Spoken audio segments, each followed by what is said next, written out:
Good afternoon, one and all present here. My name is Amit Kumar Singh, and welcome to the day two session of revision for the PGCET exam. So already we have covered the topics like permutation, combination. We have questions based on area and volumes. We have discussed concepts of percentages, profit and loss. Going further, the next thing what we need to discuss is the concept of simple interest and compound interest. The next concept what we need to discuss is the concept of simple interest and compound interest. So when we talk about simple interest, compound interest, very important topic. From this topic, you definitely will get one or two questions. So when we talk about this topic, simple compound interest, here the formula what we need to use when we talk about simple interest, compound interest, the formula what you need to use here is that the amount is equal to principal plus interest. So here the formula what you need to use is the amount is equal to principal plus interest. So principal is the money what you have. So the money what you have, if you keep that money idle with yourself, you know that economically the value of money will decrease because of inflation. So the inflation is the economic terminology which reduces the value of money because we believe that our population increase in geometric progression, but the foods what we are consuming is increasing in arithmetic progression. So there's always a demand which is building over the supply. So because of which, what happens as the time progress, the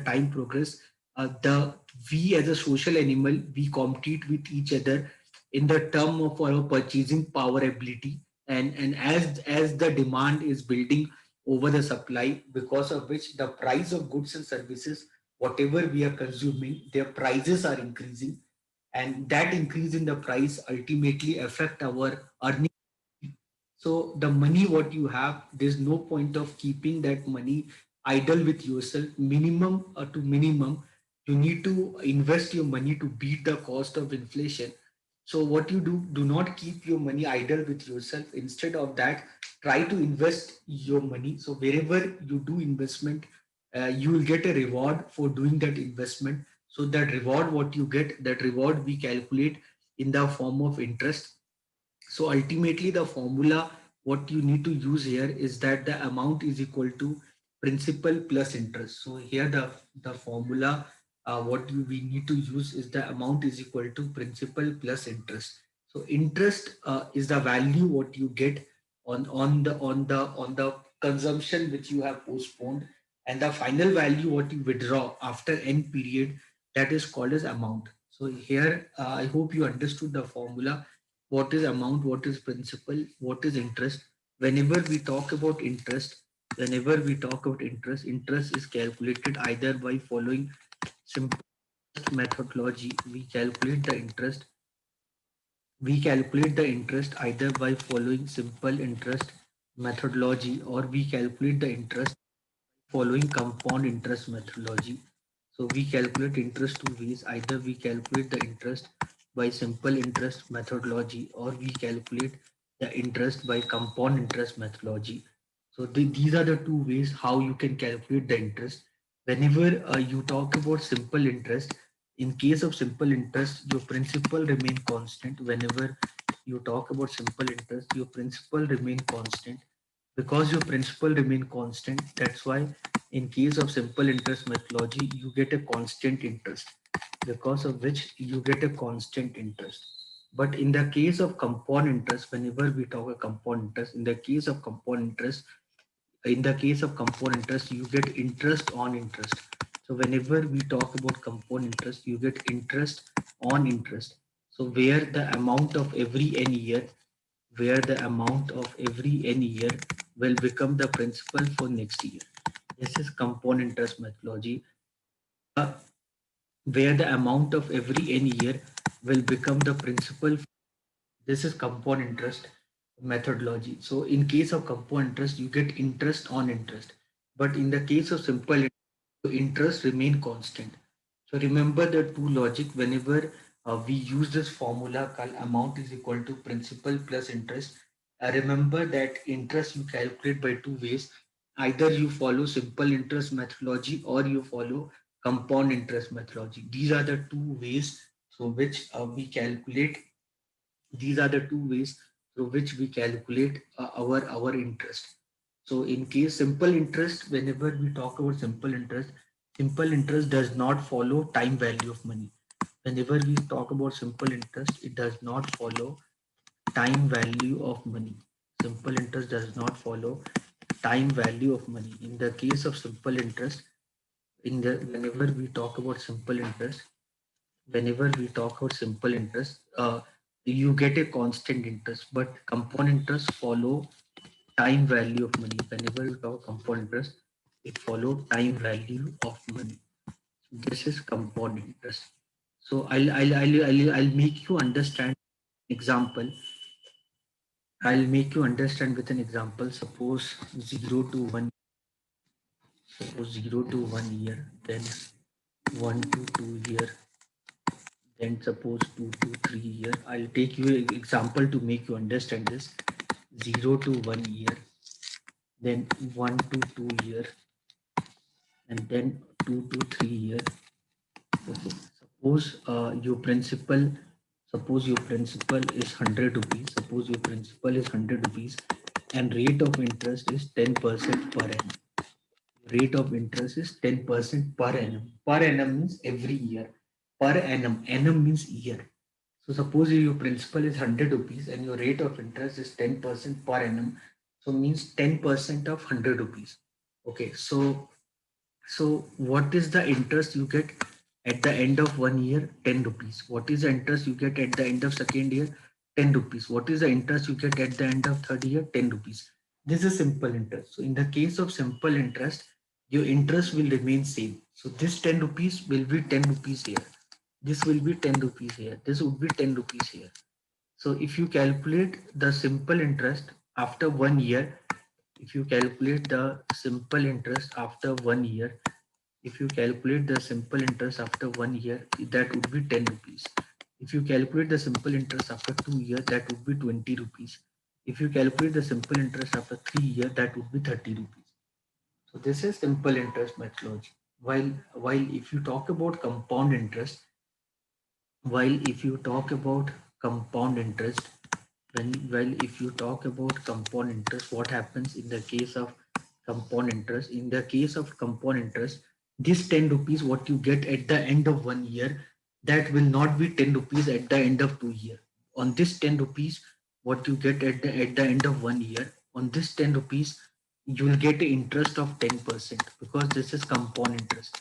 So 10% on 10 is 1 rupee. So this 10 rupees after 1 year will become 11 rupees. Okay, after 2 year, again on this you get interest. Again on this you get the interest of 10%. This is compound interest where you get interest on interest. So what is the 10% of 11? What is the 10% of 11? 1.1. So this 11 rupees will become here 12.1 rupees. Okay. So again, this 10 rupees you will not be 10 rupees. On this 10 rupees you get interest of 10%. So this 10 rupees here will become 11 rupees. Okay. So if you calculate the compound interest, what happens in the case of compound interest after 1 year, there's no difference between simple interest and compound interest. After 2 years, compound interest will become 21 rupees. After 3 years, it becomes 33.1 rupees.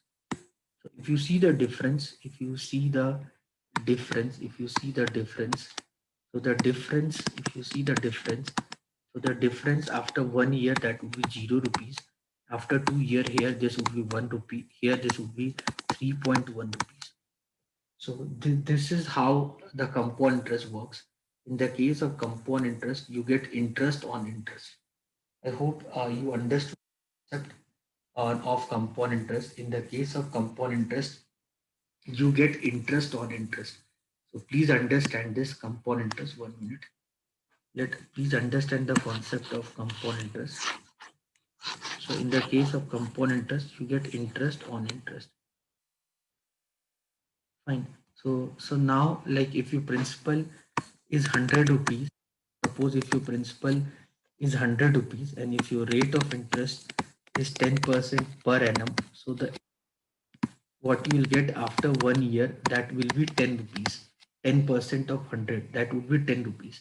Your amount after 1 year, your amount after 1 year, that would be 100 plus 10, that would be 110 rupees. This 110 rupees will become the principal for the next year. So the principal for the next year would be 110 rupees. This is compound interest, where you get interest on interest. Then if you calculate the interest for second year, so 10% of this means it become 11 rupees. So the amount after 2 years, so the amount what you get after 2 years, that would be 110 plus 11, that would be 121 rupees. This 121 rupees will become the principal for third year. Okay, so this now again on 10% interest on this. So the interest for the third year would be 10% of this. 10% of 121 means 12.1 rupees. Okay, so the amount for the third year would be 121 plus 12.1. So the amount for the third year would be 133.1. This is the logic how the compound interest works. Okay, so remember this logic. So this is the logic of how compound interest works. So in this chapter, simple interest, compound interest, only formulas are there. You have to remember the formulas. Like if I ask you the if you follow simple interest methodology, if you follow simple interest methodology, if you follow simple interest methodology, so the formula what you need to use for the interest, so the formula of interest what you need to follow is P into R into T by 100. This is the formula of interest if you follow simple interest methodology, while the formula of amount is P plus P into R into T by 100. This is the formula of amount under simple interest. Amount is equal to principal plus interest. Okay, so remember this formula.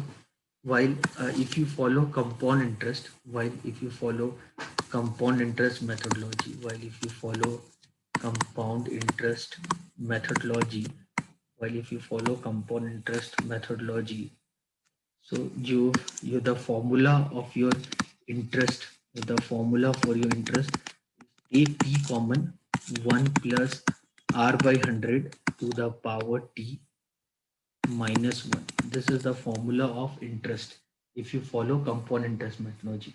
While your formula of amount, while the formula of amount is P into 1 plus R by 100 to the power T. Okay. Okay. So now, so in the year, so this question came on the year 2014. This question came on the year 2014. Question number one came in PGCET 2014. So a certain sum of money kept at simple interest triple itself in 8 years. So in how many years will it become 5 times? So it's very easy. A certain sum of money kept at simple interest triple itself in 3 years. So whatever is your money, so it will get triple itself in 3 years. Suppose my principal is 100 rupees. So it get triple. So means it will become 300. So suppose my money is 100, it becomes 300 in 8 years. It becomes 100 in 8 years. So if it becomes 300 means how much interest you are earning? You are earning 200 rupees interest. Okay. In how many time? Time is 8 years. Okay. So you can follow the formula. Interest is equal to P into R into T by 100.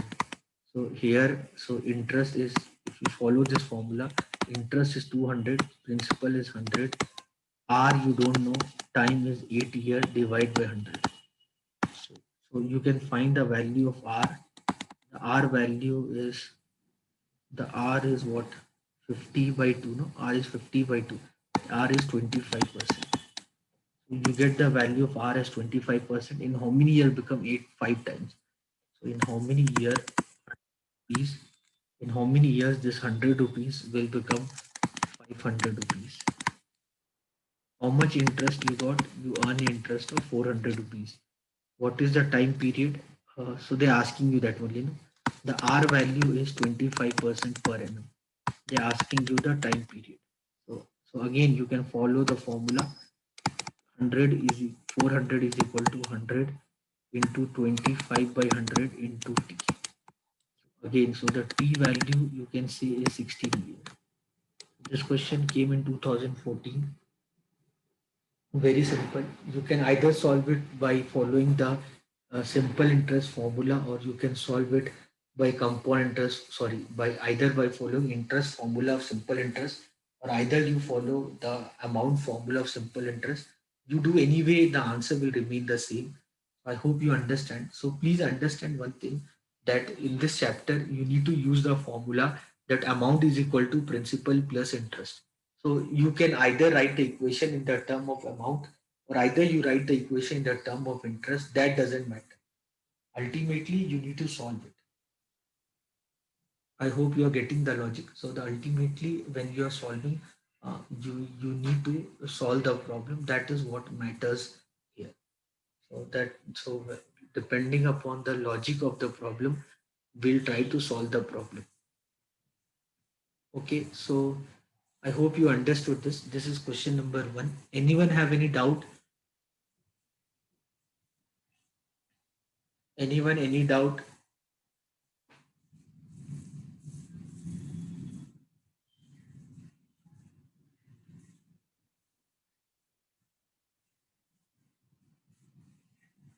Anyone, any doubt?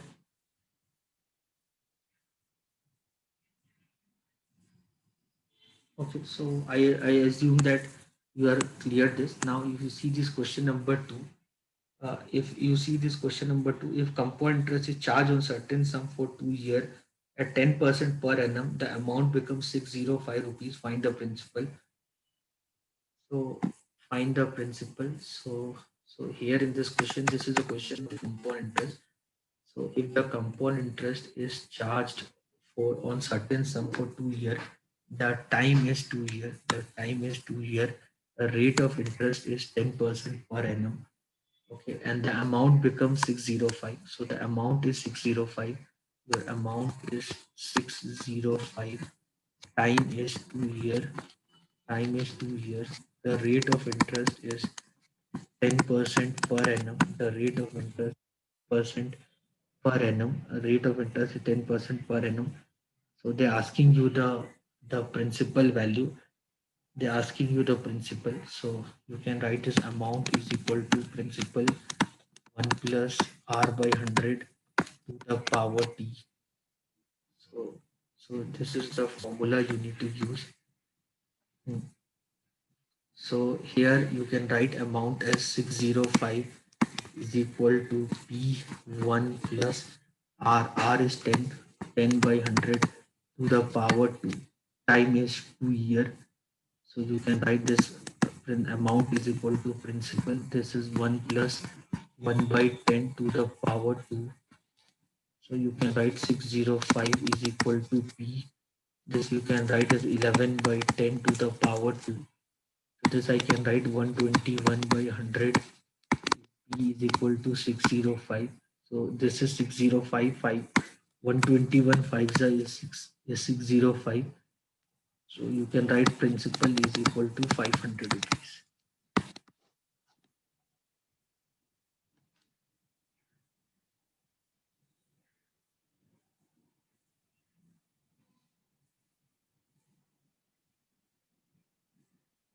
Clear everyone? So simple formula of compound interest. This is the question of compound interest. You use that formula, you'll get the answer very easily. You don't have to worry on that.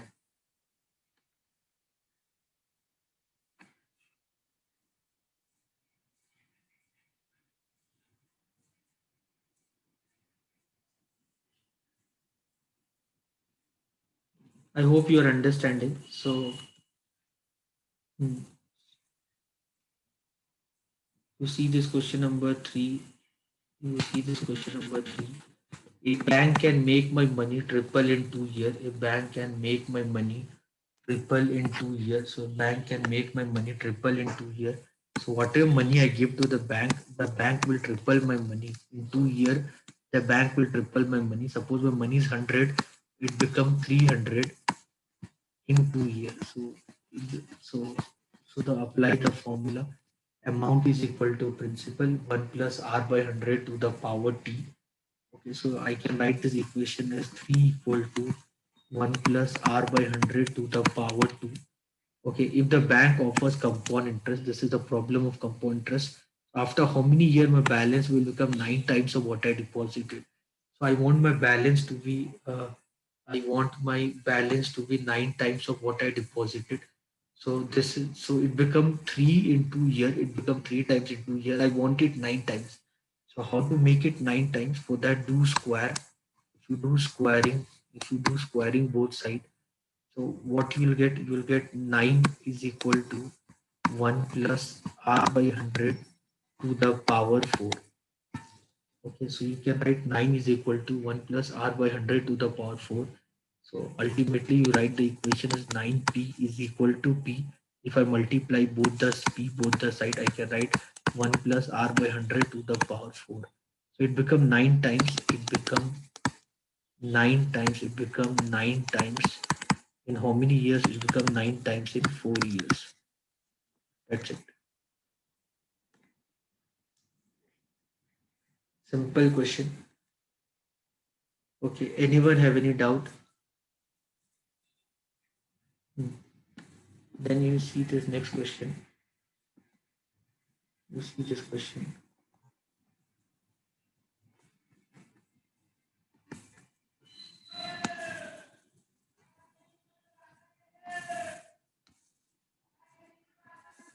You see this question. Compound interest. The compound interest on 16,000 rupees for 3 years is rupees 2522. Find the rate of interest. So the compound interest is given. So you know the formula when compound interest given p into 1 plus r by 100 to the power t minus 1. So the compound interest is 2522 is equal to 16,000 is equal to 1 plus r by 100 to the power 2, that is here 30 is 3 minus 1. So I can write this as 2522 divided by 16,000 is equal to 1 plus r by 100 to the power 3 minus 1. Okay, so then what I can do after this, what can I do after this? I can write this 2 to divide by 16,000 plus 1 is equal to 1 plus r by 100 to the power 3. So if I take LCM, so I'll get 18,005 divided by 16,000 is equal to 1 plus r by 100 to the power 3. Okay, so now if you simplify this, you'll get 9261 divided by 8,000 is equal to 1 plus r by 100 to the power 3. If you observe carefully, whenever you get this kind of setup, whenever whenever you're solving the problem, whenever you're solving a problem in of simple interest, compound interest, if you get this setup, if you get this kind of setup, you need to understand that definitely this number you see, definitely this number what you're seeing, definitely this number is the cube of any number. You need to understand definitely this number, the 9261 by 8000, definitely this number is the cube of some number. So that point you need to figure out by yourself, that 9261 by 8000 is the cube of which number. But definitely it is a cube because here you see the power is 3. So you need to think 9261 divided by 8000 is the cube of which number. You have to identify that part. If you use your common sense, you know that 2 cube is 8. I think everyone knows that the 2 cube is 8. So that the 2 cube is 8. So definitely the 20 cube will be 8000. Definitely the 20 cube will be 8000. And talking about 9261, you need to understand that the 9261 is 21 cube. You need to understand 9261 is 21 cube. Why 9261 is a 21 cube, because if you understand the basic property of finding the cube of a number, 1 cube will end with 1, 2 cube will end with 8, 3 cube will end with 7, 4 cube will end with 4, 5 cube will end with 5, 6 cube will end with 6, 7 cube will end with 3, then 8 cube will end with 2, and 9 cube will end with 9. So you have to understand that 1 cube will end with 1, 4 cube will end with 4, 5 cube will end with 5, 6 cube will end with 6, and 9 cube will end with 9. So you have to understand this. So if you see this, if 9261 is a perfect cube, if 9261 is a perfect cube, so definitely the cube root of 9261 is definitely will end with 1 only. Definitely the cube root of 9261 will end with 1 only. And if you can use your common sense with that, you can easily understand there's only possibility, because you know that 20 cube is 8000, then you know that 30 cube is that would be 27,000. Okay, and I'm talking about something which is 9261, and I know that 1 cube end with 1, definitely the unit digit is 1. Okay, and then the numbers between 20 and 30, so definitely your answer is 21. Okay, so here I can write this, here I can write this as, here I can write this, here I can write this as, this is 21 by 20 whole cube is equal to 1 plus r by 100 whole cube. So I can write 1 plus r by 100 is 21 by 20. So I can write r by 100 is equal to 1 by 20. So I can write r value equal to 5%.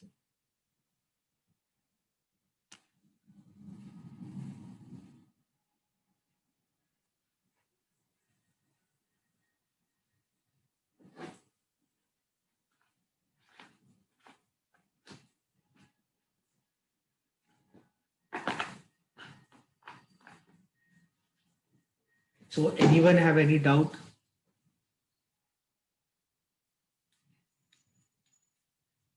Anyone have any doubt?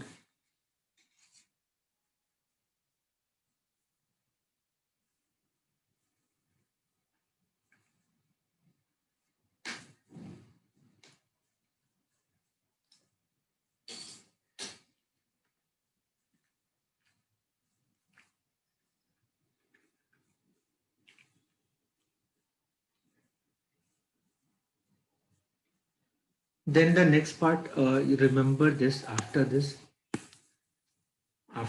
remember the formula, that the formula of difference between difference between compound interest and simple interest. Remember the formula for the difference between compound interest and simple interest. So the difference between compound interest and simple interest after 1 year.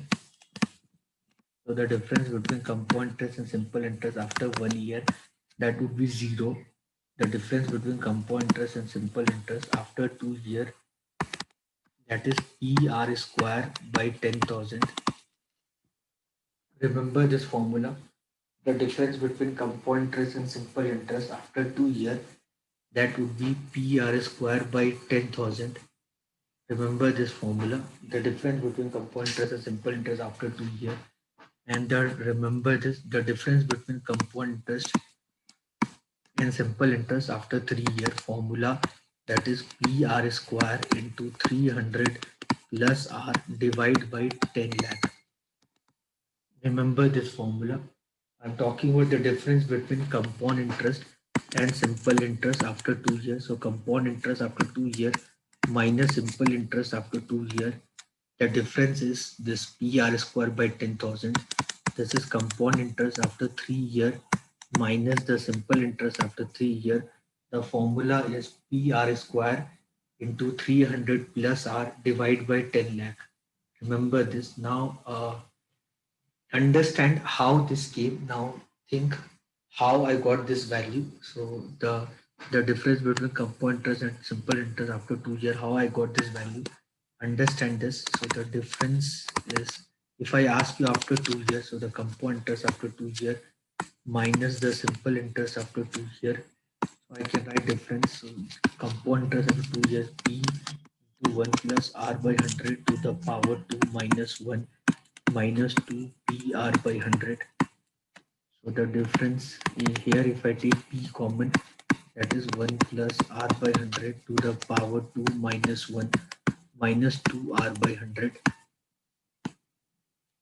So I can write D is equal to P bracket open A square plus B square, A square plus B square plus 2AB minus 1 minus 2R by 100.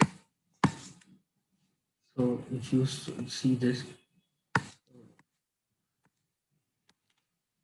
if you cancel this, so ultimately you get the difference formula as PR square by. This is what you need to remember. The difference between SI and CI after 2 years. This is the formula. Similarly, you can derive the formula for 3 year also. And I believe everyone knows this. Everyone knows what is A plus B whole square, that is A square plus B square plus 2AB. What is A minus B whole square, that is A square plus B square minus 2AB. What is A plus B whole cube, that is A cube plus B cube plus 3A square B plus 3AB square. And everyone knows this, no? What is A cube plus B cube, that is A plus B into A square minus AB plus B square. What is A cube minus B cube? A cube minus B cube, that is A minus B into A square plus AB plus B square.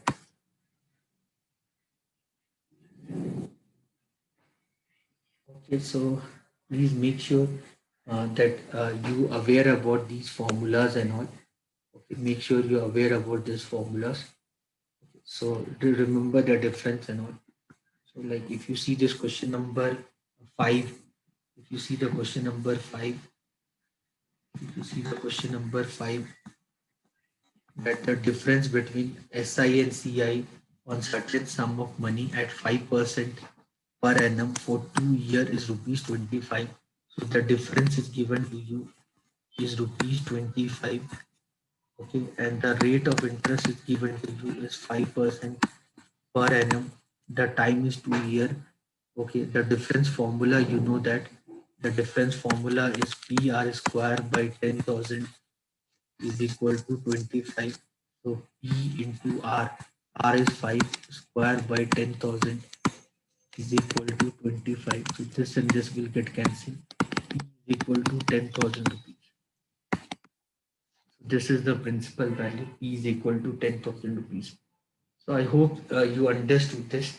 Okay, going further, if you see the problem when you are solving the problem on simple interest, compound interest, if you see the problem on installments, in case if you see the problems on installments, so this is the problem installment. So problem on installments, I believe at the current era, we all we all live in the world of installment.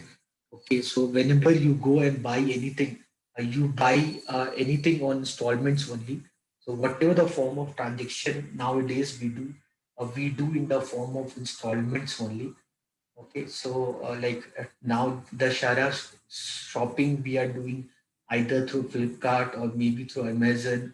Whatever we are trying to do, we do, we prefer installments to do the transaction. We prefer installments. So by do through installments only, we do transaction. So I hope you are getting the logic. So installment is the need of time. So whenever you talk about installment, in the case of installment, you pay a fixed amount. Okay, after every regular interval of time, you pay a fixed amount to the other person, other party. Whenever we talk about installment, there is a fixed amount which we pay to the other person. That amount we call that as an annuity. So whenever we pay or whenever we receive a same amount of money after every regular interval of time, that is called as annuity. Like you pay rent, you pay after every month, you pay the same money. It's not like your rent changes every month. You pay the same money. So it is example of annuity. Okay, if you pay EMI on loan, that is example of annuity. Okay, you pay electricity bill, but you don't pay the same amount. So it is not the example of annuity. Okay, so in simple interest problem, so if you see this question number one, it is a simple interest problem. So in simple interest problem, if you're trying to solve the problem on installment, remember the formula. The installment formula is 100 into D divide by 100 into T plus RT into T minus 1 by 2. This is the formula what you need to follow whenever you are solving the problem on installment. So this is the formula what you need to do when you are solving the problem on installment. You can see the debt is 6450, time is 4 year, rate of interest is 5% per annum. So what is your installment? So what is your installment here? If you want to find your installment, so what is your installment here? Installment is 100 into D. D is 6450. Then by 100 into P. P is 4 year plus T is 4 year. Time is rate of interest is 5 into 4 minus 1 by 2. So I can cancel this. This is 2. Okay, so this will become how much? Your installment would be, this is 645000 divide by, this will become 3, and 5 into 2 10, 10 into 3 30, 400 plus 30, this become 430. So if you calculate this will come around 1500. This formula that through simple interest, if you are calculating the interest, remember through simple interest, if you are solving the problem on installment, remember this formula. Okay, this way you'll get the answer very easily. Question number 2 also same logic. Now if you see question number 3, if you see this question number 3 here, if you see this question number 3, so this is a problem on debt of 400 rupees. What annual payment will discharge a debt of 944 rupees in 4 equal installment at 1200 rupees per annum? That is simple interest only. Let do a problem on compound interest. Okay, now see this problem on compound interest. How to solve this? Let's see a problem on compound interest. So you see this problem. So if you see this problem, a sum of 9755 is to be paid back in 3 equal annual installment. How much is each installment if interest compounded? So whenever you are solving the installment problem, whenever you are solving an installment problem, and if that problem is based on compound interest, if that problem is based on compound interest, if that problem is based on compound interest, if you're solving an installment problem, and if that problem is based on compound interest, so the best, the formula, although it is a lengthy formula, but you can remember that your loan is equal to installment, your loan is equal to installment divide by rate of interest into 1 plus rate of interest to the power t minus 1 divide by 1 plus rate of interest to the power t. So this is the formula what you need to use here. So here your loan is for 9755. Your loan is 9755. Your installment is suppose I. Rate of interest is 4% per annum. You can write 4% per annum. This is R 1 plus 0.04. Time is 3 minus 1 divide by 1 plus 0.04 to the power 3. So 9755 is equal to 100 I by 4. 4% means 4 by 100. This is now I can write 4 by 100. 4 by 100 I can write 1 by 25. So I can write this as 1 by 25. 25 fours to the power 3 minus 1 divide by divide by 1 plus 1 by 25 to the power 3. So I can write this, we can solve this. So this become 1 za 1, then 47, 9 za 25, 5 za 1. This is 20.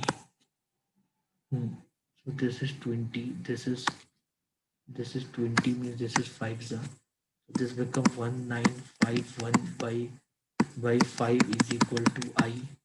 This is 26 by 25 whole cube minus 1. Divide by 26 by 25 whole cube. So you can solve it further. You can write this as 1951 divided by 5 is equal to I 26 cube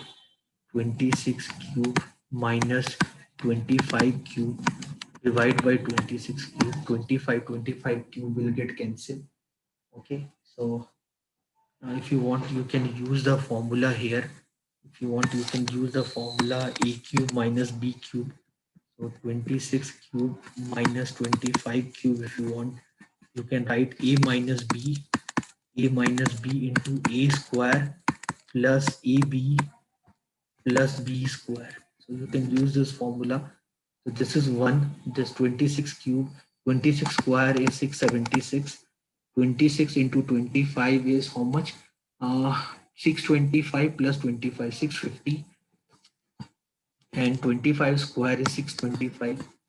If you do the sum of this, this is 11, 1 carry, 13, 13, 15, 1 carry, 1951. So you can write this as 1951 divided by 5 is equal to I is 1951 divided by 26 cube. This get cancelled. So the installment value what you'll get that will be 26 cube by 5. So I can write this 26 cube by 5. I can write 5 as 10 by 2. So what is 26 cube? How to find 26 cube? So you can find 26 cube with a formula. Vedic maths. You can use Vedic maths to find the cube of 26. So 26 cube would be a cube 3a square b 3ab square and b cube. Here take a as 2 and b as 6. So 2 cube is 8. Then 3 into 2 square means 4 into 6 means 12 6 are 72. Then 3 into 2 into 6 square means 6 cube means 216. Okay, then 6 6 cube means 216. Now you can write 6, write the unit digit remaining, take carry 216 plus 21. So this is 237. So write 7, take 23 carry 23 plus 72. This is 99, sorry 95. 95, write 5, 9 carry.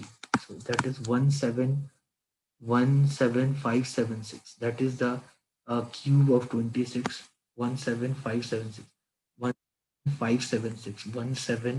1717576 into 2 divide by 10. Into 2 means 12, 1 carry, 15, 1 carry, 11, 1 carry, 15, 1 carry. So you solve this is your answer.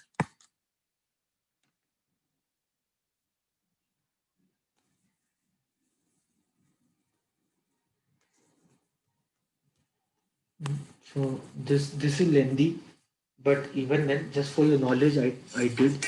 So remember this formula. With this formula, you can solve any question if you get on installment.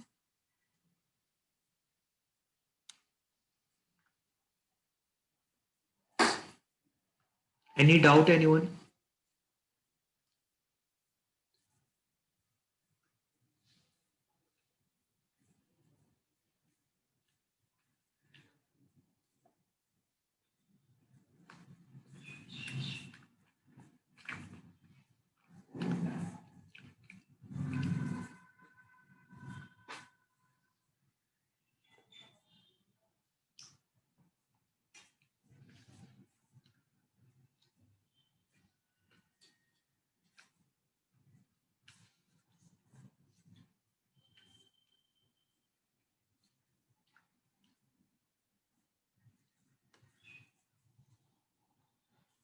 So by using this, you'll get the answer very easily. So I hope you understood this.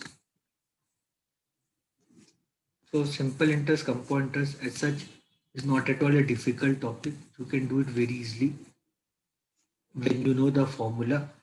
Then one thing remember this. One thing remember this. Doubling of money. Remember the concept of doubling of money. Whenever I talk about doubling of money, whenever I talk about doubling of money, so the doubling of money, if I say that Mr. XYZ, Mr. XYZ has promised me, Mr. XYZ has promised me that that he will double my money, that he will double my money. He will Mr. XYZ has promised me that he will double my money in 8 years. Okay, so something like this. So what rate of interest? What rate of interest is I am earning? Is I am earning? What rate of interest is I am earning on my deposit? Suppose if I ask you this question, what rate of interest is I'm earning on my deposit? So Mr. XYZ has promised me that he will double my money in 8 years. So what rate of interest is I'm earning on my deposit? So assume assume that the interest assume that the interest follow compound interest. Assume that interest follows compounded interest follow compounded annually per annum. Suppose the interest follows compounded annually per annum, something like this. So remember this. In the case of compound interest, solving when you are solving a problem on compound interest, and when you are solving a problem on compound interest, and if you see the concept of doubling of money, if you see this concept of doubling of money, understand that a doubling of money concept, whenever you see, understand that see, if you try to solve this question, let me first show you. If you try to solve this question, then your money will get double. So if your money is p, it becomes 2p 1 plus r by 100 to the power 8. Now if you try to solve this question, this becomes 2 is equal to 1 plus r by 100 to the power 8. Now solving would be very difficult. The r value would be 2 to the power 1 by 8 minus 1 into 100. Now solving this would be very difficult. So what is the way how you can solve these kind of question? How you can solve this question kind of question? Whenever in the case of compound interest, if you see the concept of doubling of money, if you see the question where it is talking about a doubling of money, you need to remember the formula. The formula is r into t is equal to 72. Whenever in the case of compound interest you see the concept of a doubling of money, then remember r into t is 72. So here if t is 8 year, if t is 8 year, then 72, so r value would be approximately 9%. Understand, r value is approximately 9%. Remember this. Now I can prove it. If you want, I'll prove it by calculator, scientific calculator. If you take, I'll show you with Excel or somewhere. I'll show you this. R would be approximately 9%. But in exam, scientific calculator or Excel, all that thing will not be given. So we need to do manually. This why simply I'm doing showing you this.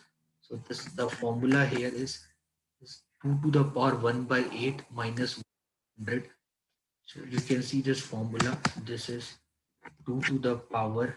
This is 2 to the power 1 by 8. This is 2 to the power 1 by 8. This is 2 to the power 1 by 8 minus 1. 2 to the power 1 by 8 minus 1. Okay, into 100. You can see this into 100. If I do this, you see you are getting 9%, right? So you can see this, you are getting 9%. So this calculation you cannot. So you cannot do this calculation in exam. That's why I'm telling, whenever you see the concept of a doubling of money, whenever you see the concept of a doubling of money, remember that R into T would be 72. Remember this. This is called a rule of 72. So we call this rule. We use this. Akash, you can switch off your webcam. Your webcam is not required for us. Akash, please switch off your webcam. So remember, whenever you see the doubling of money, whenever you see the doubling of money, so remember, in case whenever you see the concept of doubling of money, then always remember, then the product of R into T would be equal to 72. Okay, so please remember this. Okay. Now, going further, uh, going further, remember in compound interest the concept of multi-period compounding. Remember the concept of multi-period compounding. Multi-period compounding happens whenever the rate of interest is compounded not annually, maybe half yearly or quarterly, like that. So now and whenever we talk about multi-period compounding, so you, if rate of interest, if suppose in the problem, if the rate of interest is compounded, if suppose rate of interest is compounded half yearly, if suppose rate of interest is compounded half yearly, suppose if the rate of interest is compounded half yearly, so then remember the formula of amount. Amount is equal to principal 1 plus r percentage divided by 2, 2 to the power 2t. So if the rate of interest in the problem is given compounded half yearly, then remember this formula. Amount is equal to principal 1 plus r percent by 2 to the power 2t. Half yearly means you are calculating your interest two times in a year. Half yearly means you are calculating your interest two times in a year. So if you are calculating your interest, if you are calculating your interest two times in a year, then every time your interest would be half of that. So every time your interest would be half of the previous value. So this is what we need to do. Okay, so this is something which you need to do. So here remember, if similarly if I say, remember this formula. Similarly, if I say that if the rate of interest compounded quarterly, if I say the rate of interest,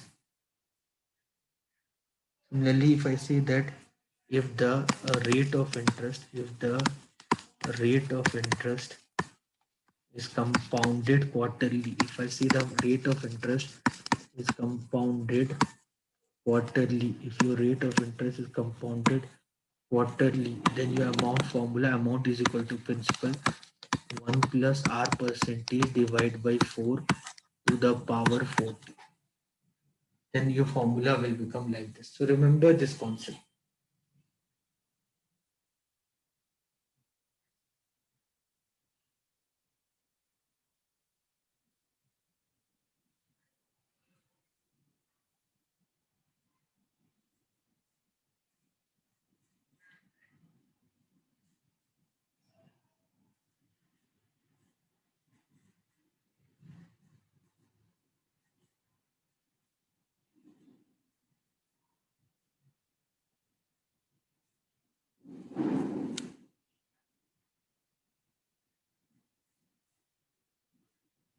So remember this concept. So whenever you see rate of interest compounded half yearly, quarterly and all, remember the formula. What formula you need to use here. Okay, so this is, if I say rate of interest compounded monthly, then it would become r percent divided by 12 to the power 12. That is the way how it is being asked in the problem when you see the problem like this way. Okay, anyone have any doubt?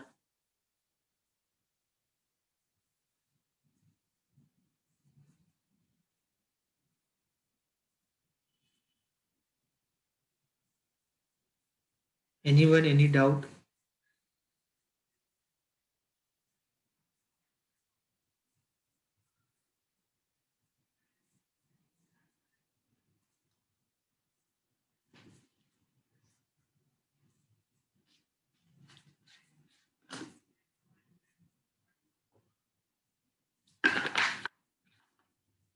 Any doubt, anyone?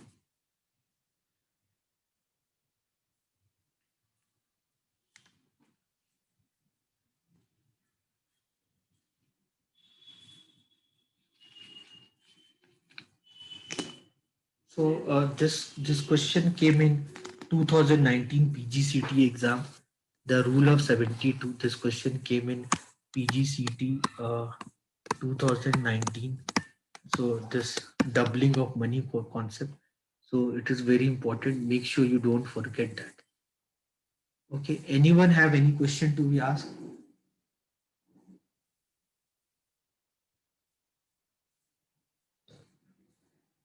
Okay, guys. Let's take a 10-15 minute break. Let's take a break. So right now is 3:15. So let's take a break from 3:15 to 3:30. 3:15 p.m. to 3:30 p.m. We'll start the class sharp at 3:15 p.m.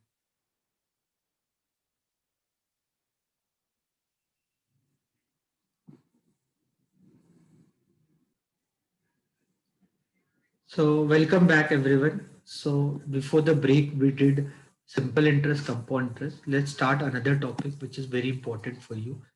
The topic name is time, speed and distance. Now we'll discuss another topic which is important for you, that is called time, speed and distance. So in this topic we're going to use the formula that when you study this topic, we use the formula distance is equal to speed into time. You have to remember this formula.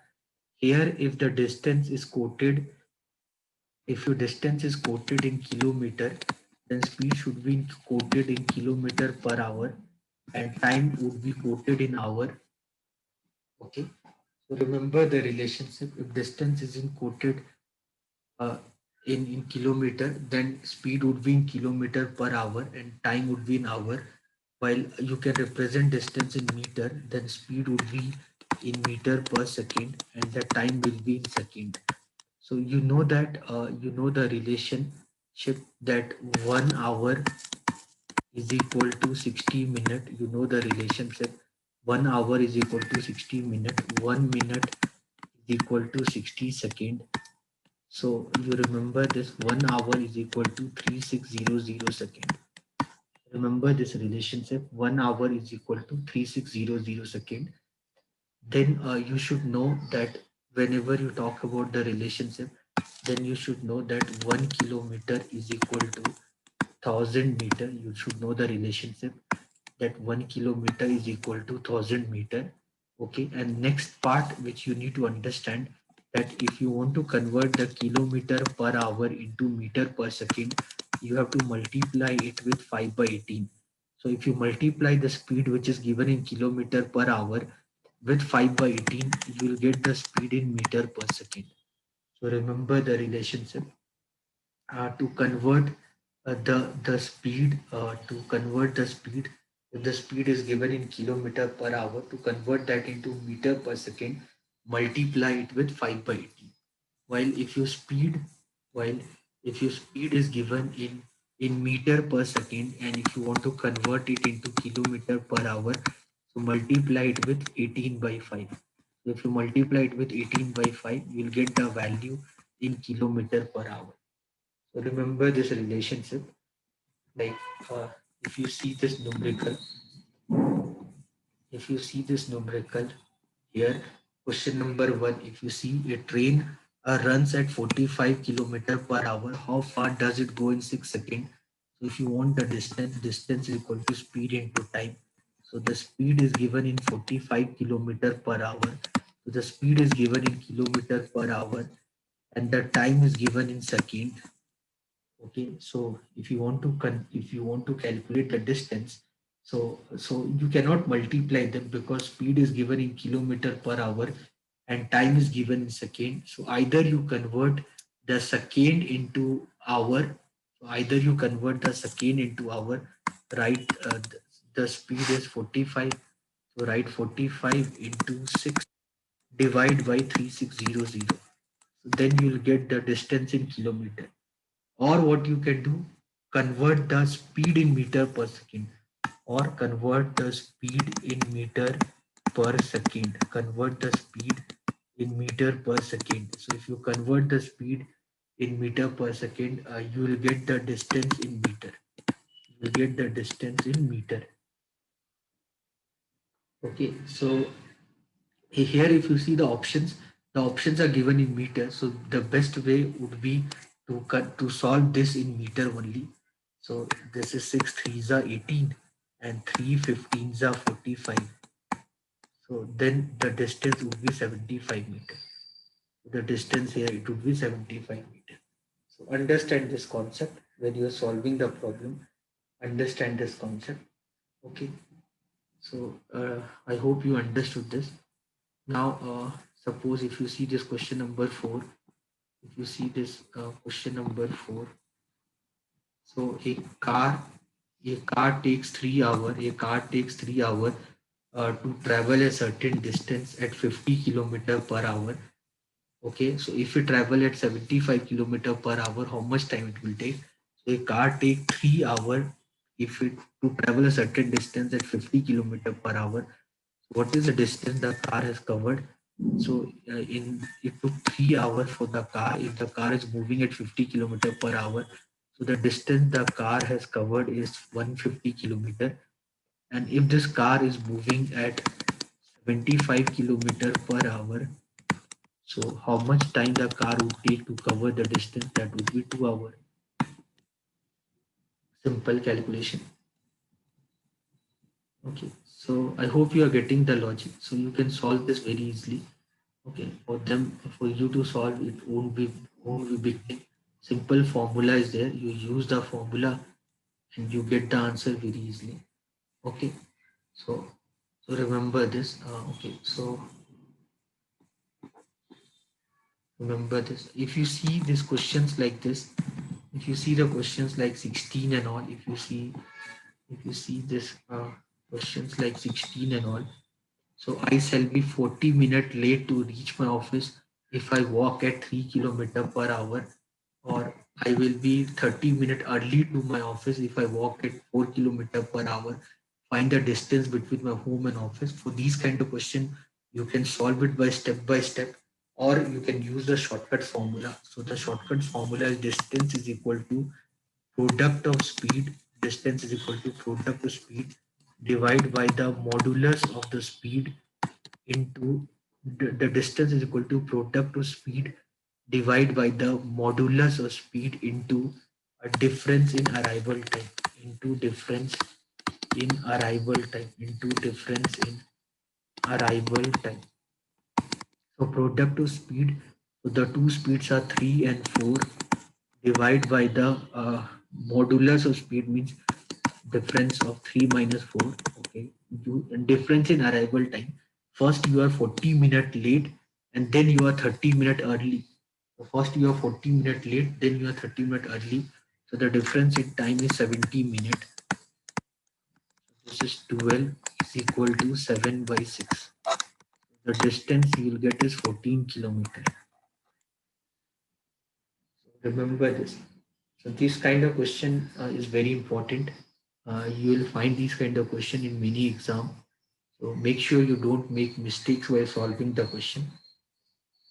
You can solve this by step, but if you try to solve this by step, then you will take a lot of time. To avoid doing by step. Remember to use the shortcuts what I told you. Okay, so that way you can save a lot of your time. Fine. So now if you see this question number 7, you see this question number 7.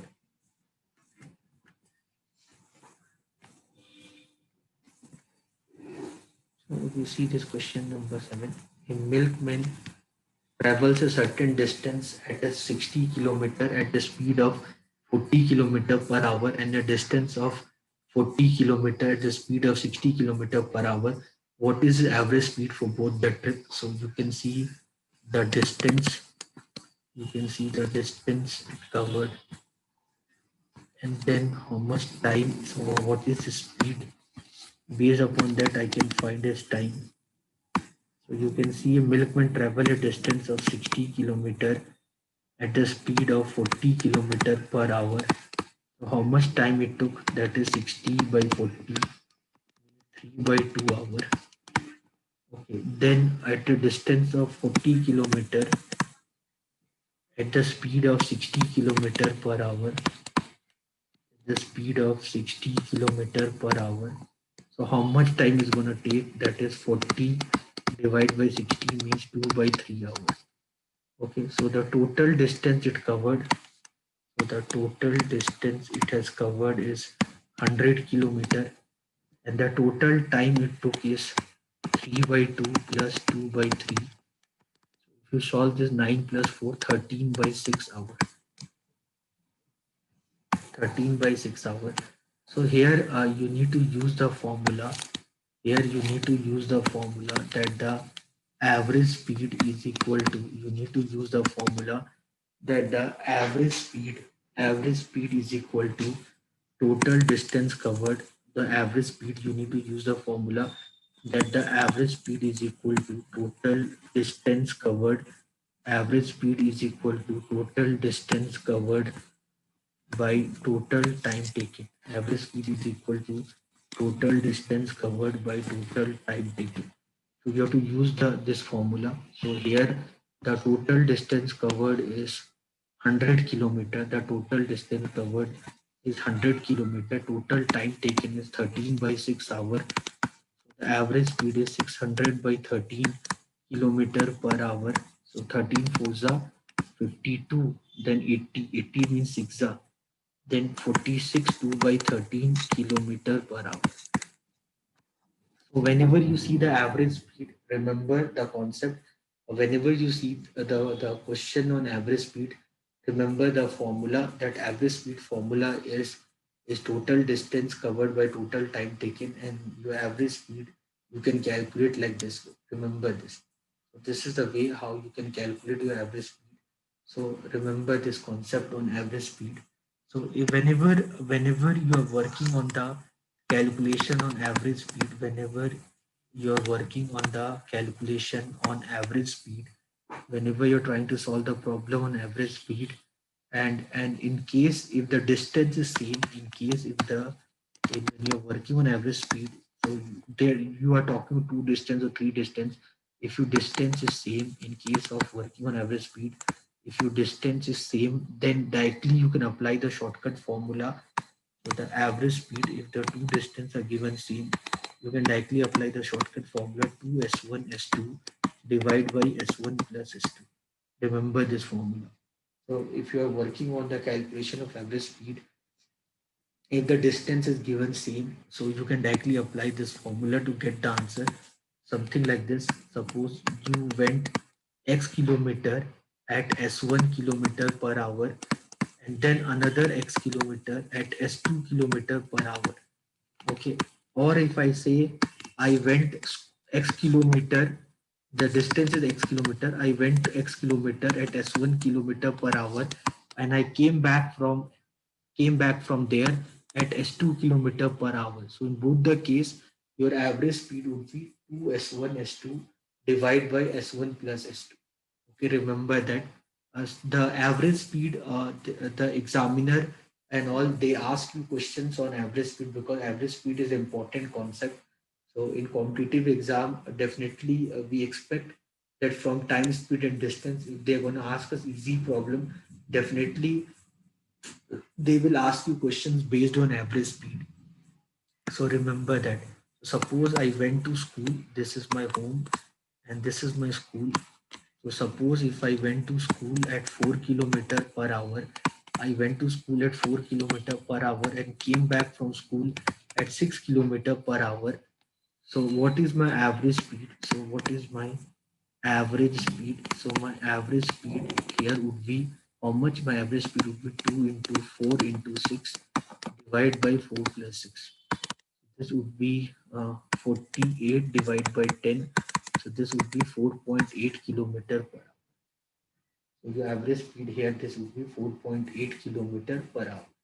Understand the concept of average speed. Actually, whenever you see average speed, so the whenever we talk about average speed, if three speeds are given, if three speeds are given, x kilometer, then x kilometer, and then x kilometer, this is s1, this is s2, this is s3.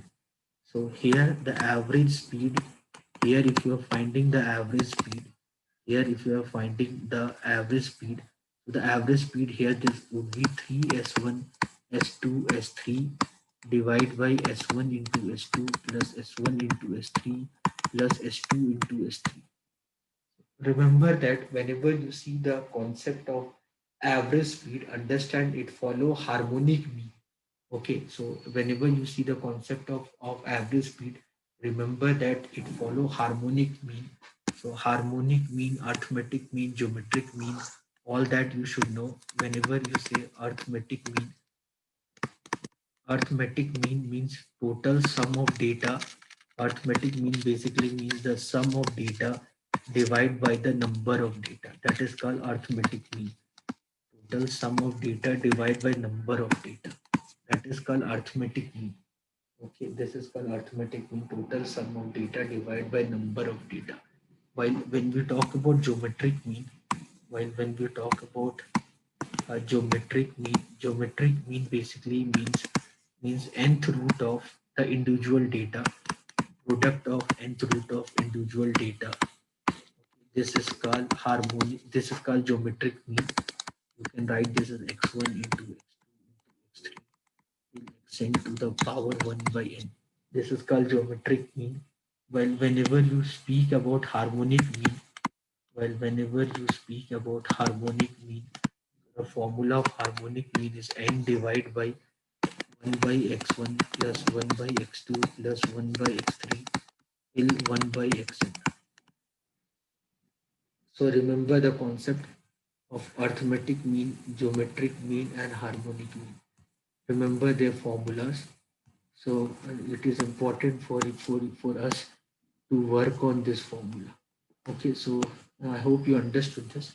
Now going further on time, speed, and distance, the next concept we need to understand is the concept of a relative speed. We need to understand the concept of relative speed. The concept of relative speed become reality whenever we talk about two objects.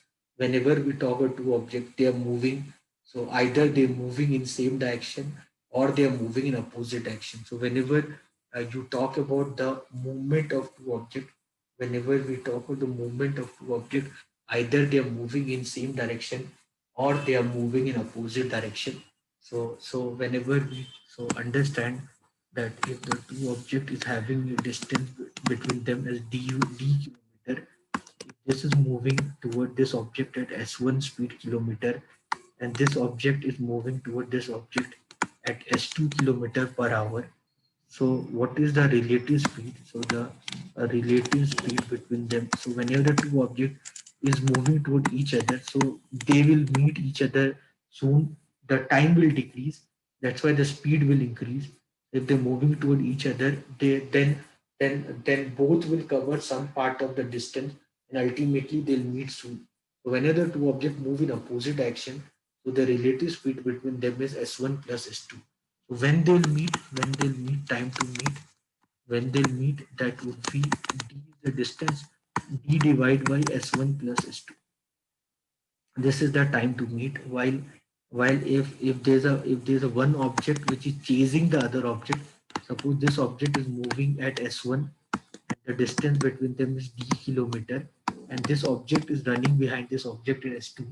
Now if this is a and this is b, if suppose A want to catch B, suppose A and B both are moving in the same direction, and suppose if A want to catch B, then definitely A has to move at the speed faster than the speed at which B is moving. Okay, so if A want to catch B, then the speed of A should be more than the speed of B. If the speed of A is not more than the speed of B, then A can never able to catch B. So the relative speed between them, so the relative speed between them, that would be s2 minus s1. Okay, so what is the time to meet when they meet? So the time to meet, how much time they'll meet, that would be d divided by s2 minus s1. Understand the concept of relative speed. We use the concept of relative speed whenever we talk about the movement of two objects. So either they move in same direction or either they are moving in opposite direction. So there we use the concept of relative speed. So you can see this question number two. You can see the question number two. You can see the question number two. So if you see this question number two,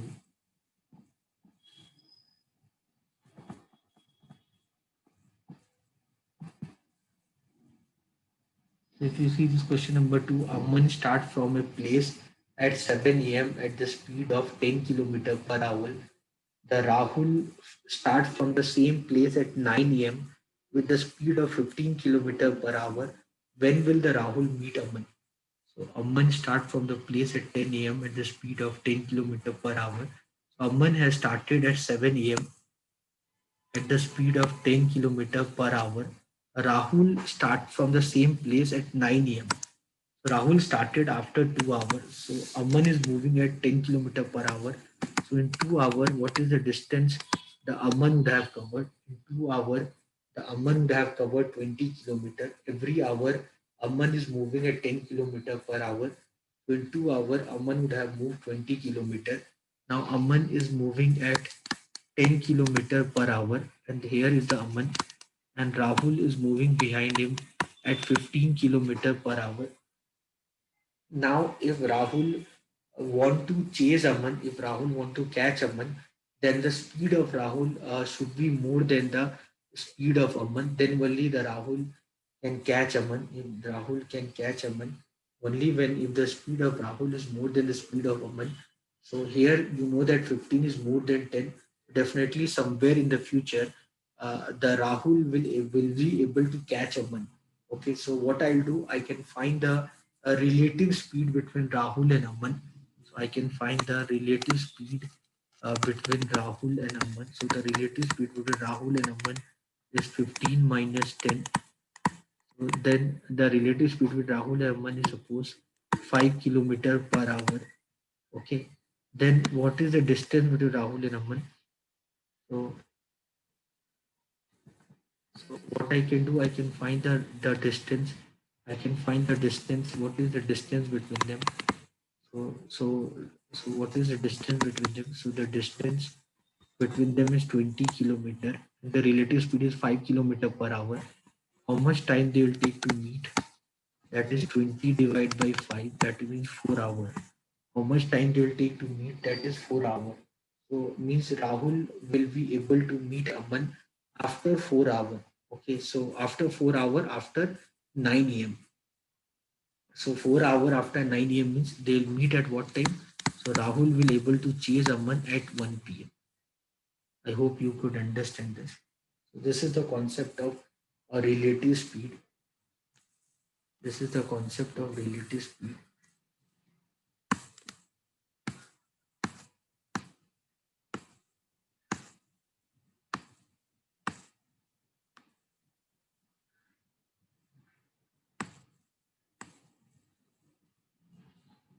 Now see this question number 15.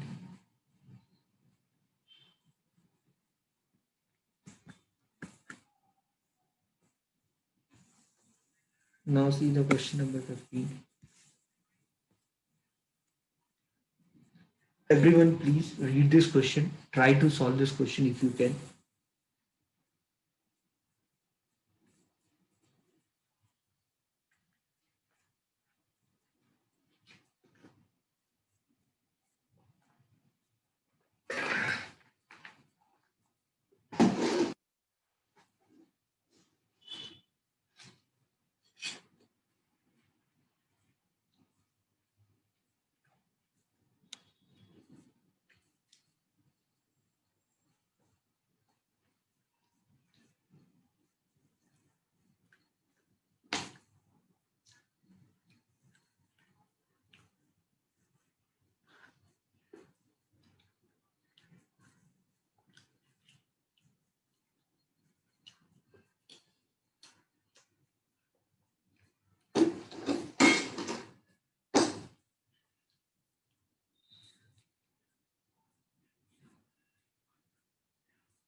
Now you see the next question. X and Y are 600 kilometer apart.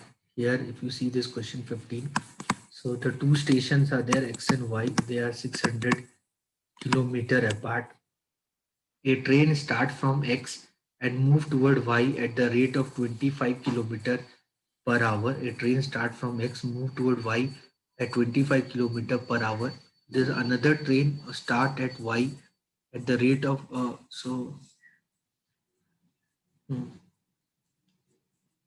1 minute.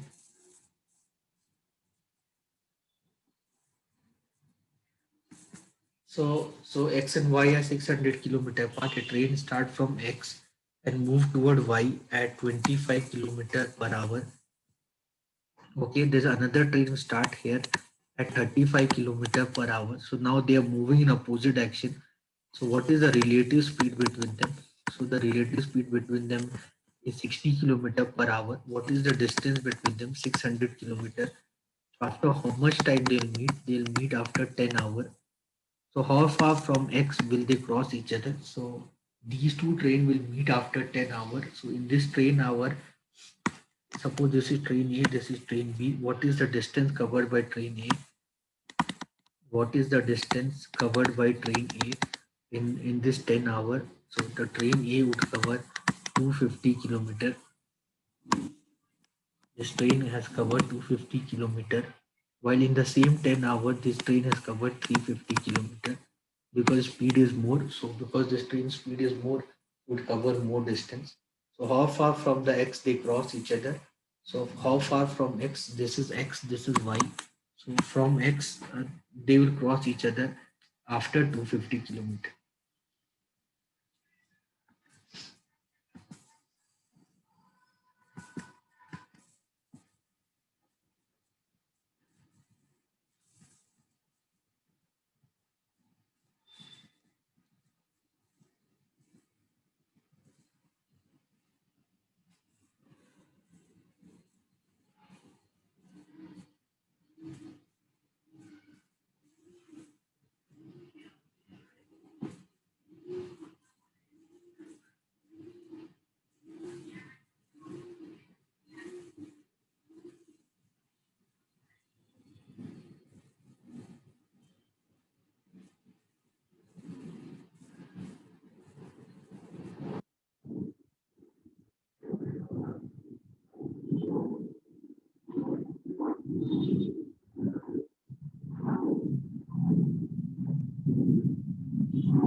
Now see this question number 24.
Now see this next question. The two stations X and Y are 330 kilometer apart. Okay, so two stations are X and Y. So they are two stations X and Y. They are 330 kilometer apart. Okay. Now see this two stations are there X and Y. So they are 330 kilometer apart. So they are 330 kilometer apart. They are 330 kilometer apart. Okay, then a train A starts from X at 7 a.m. A train A starts from X at 7 a.m. and at the speed of 60 kilometer per hour, train B start from Y at 8 a.m. at the speed of 90 kilometer per hour. If both runs toward each other, so then at what time will they cross each other? This is the next question. So you see the distance between the two train is 330 kilometer. So at 7 a.m. So at 7 a.m. at 7 a.m. There's a train start from X. This is X, and the speed of this train is 60 kilometer per hour. Then at 8 a.m. at 8 a.m. at 8 a.m. there's another train which start from Y, and the speed is 90 kilometer per hour.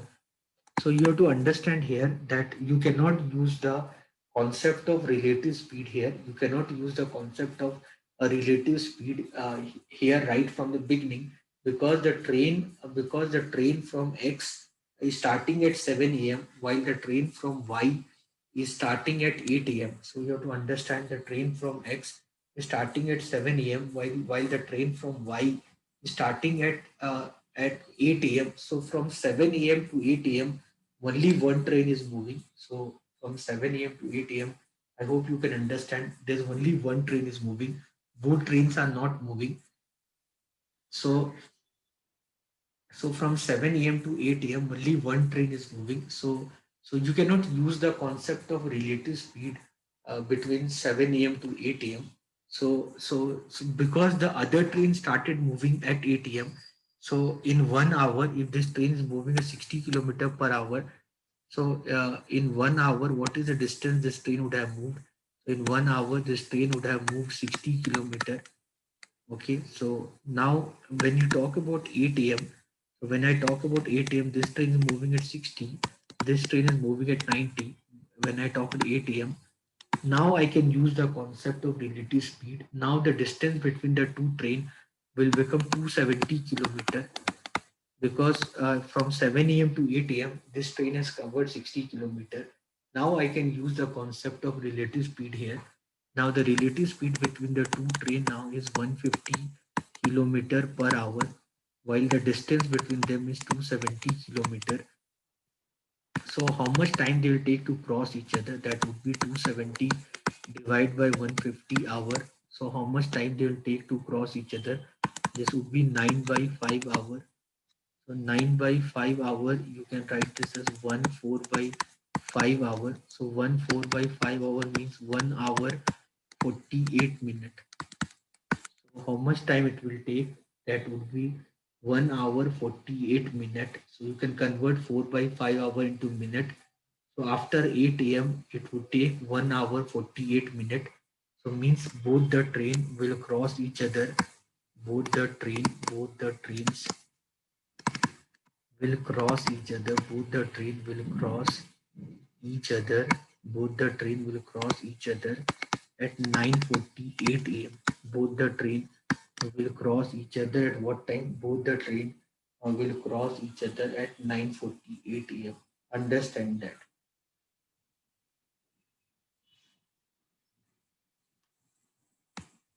I hope you understood this logic. So both the train will cross each other at 9:48 a.m. So basically, when we are trying to solve the problems on train, basically when we are working on problems on train, so in whenever we are working on problem on train, understand in the case of problem on train, we consider the length of trains, we consider the length of a platform, we consider the length of a bridge, but we do not consider the length of a person or the length of electric pole. That we do not consider. So suppose if the two train cross each other, suppose there's a train of length L1 and is moving at the speed S1, and there's another train of length L2 and is moving at the speed S2 and moving at the speed S2. So how much time they'll take to cross each other? How much time they'll take to cross each other? Time to cross each other. So how much time they'll take to cross each other? That would be L1 plus L2 divided by S1 plus S2. So the time they will take to cross each other that would be L1 plus L2 uh, divide by S1 plus S2. This is the time they'll take to cross each other. Remember that if the two trains moves in opposite direction, the relative speed between them would be S1 plus S2. Similarly, if the two train move in same direction, if the this train of length L1 is moving at the speed S1, there's another train of length L2 is moving at the speed S2. Okay, now if the train want to cross this train, then S1 should be more than S2. Okay, so the time what the train one will take to cross the train two. So the time to cross each other, if I want to calculate the time to cross each other, so the time to cross each other, if you want to calculate, that would be L1 plus L2 divide by S1 minus S2. So it doesn't matter that the two trains are moving in same direction or the two trains are moving in opposite direction. It doesn't matter. So whenever they are moving, whenever they're trying to cross each other, the total distance would be the length of first train plus the length of second train. That would be the total distance. Okay. So understand this part. Here, whenever we are solving the problem, we consider the length of the train, we consider the length of a platform, we consider the length of the bridge, but we do not consider the length of a person or the length of an electric pole. Understand that part. Now, if you see this problem,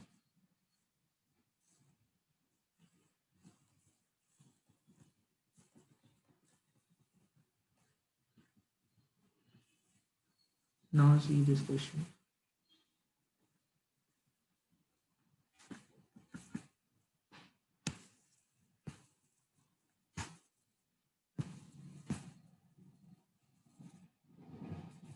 Now, if you see this problem,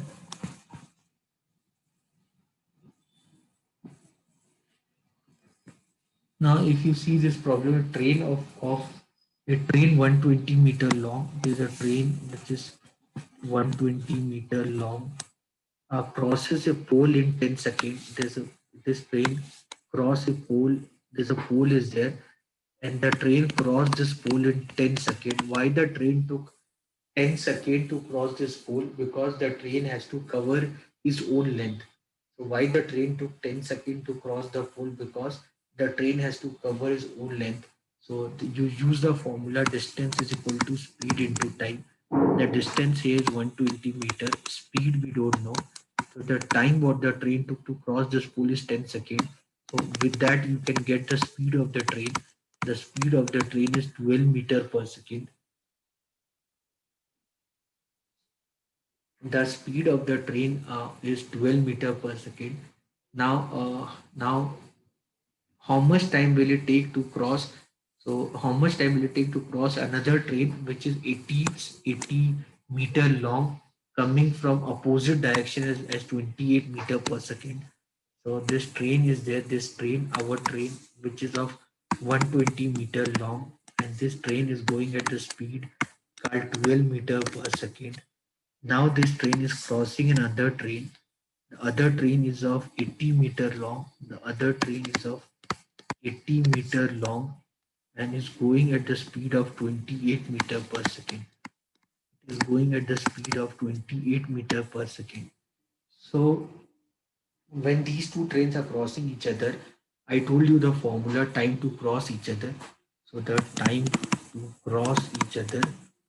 So here the total distance would be the length of first train plus the length of second train divided by the relative speed of the two trains. So this is 200 by 40. This is 5 seconds. The time to cross each other, that would be 5 seconds. Understand this problem. Whenever you get this kind of problem, remember this. So whenever you get the problem on train, use this concept to get the answer very easily. Okay, so now guys, read this question. Question number 28 and 29. Everyone read this question.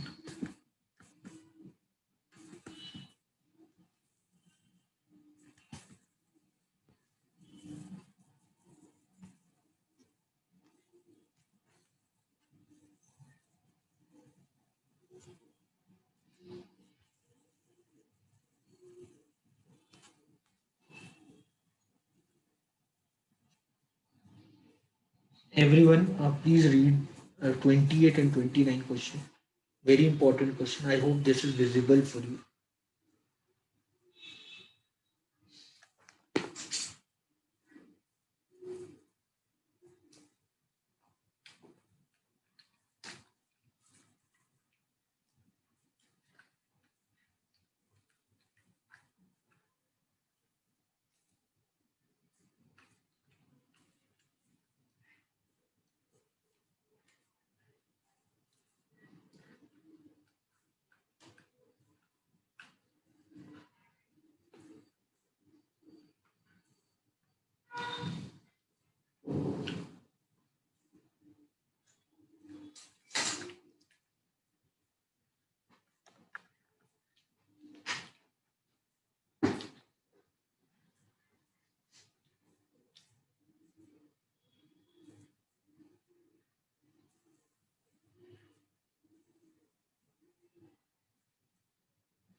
भैया time है?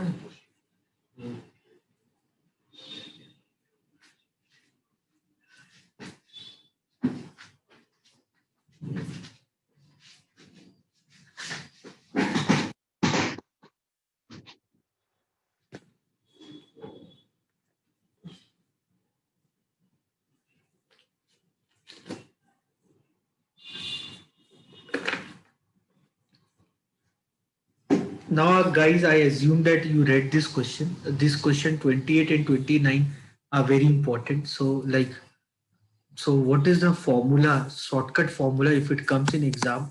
What is the shortcut formula you have to use? S1 by S2 is equal to square root of T2 by T1. This is the shortcut formula you need to use. And here, for what is the time required for the both the train to cross each other? That time, that formula for that is under root of T1 by under root of T1 and T2. So this time, what I'm talking about, what is this T1 and T2? What is this T1 and T2? What this T1 and T2? This T1 and T2 is the time what they took after they cross each other.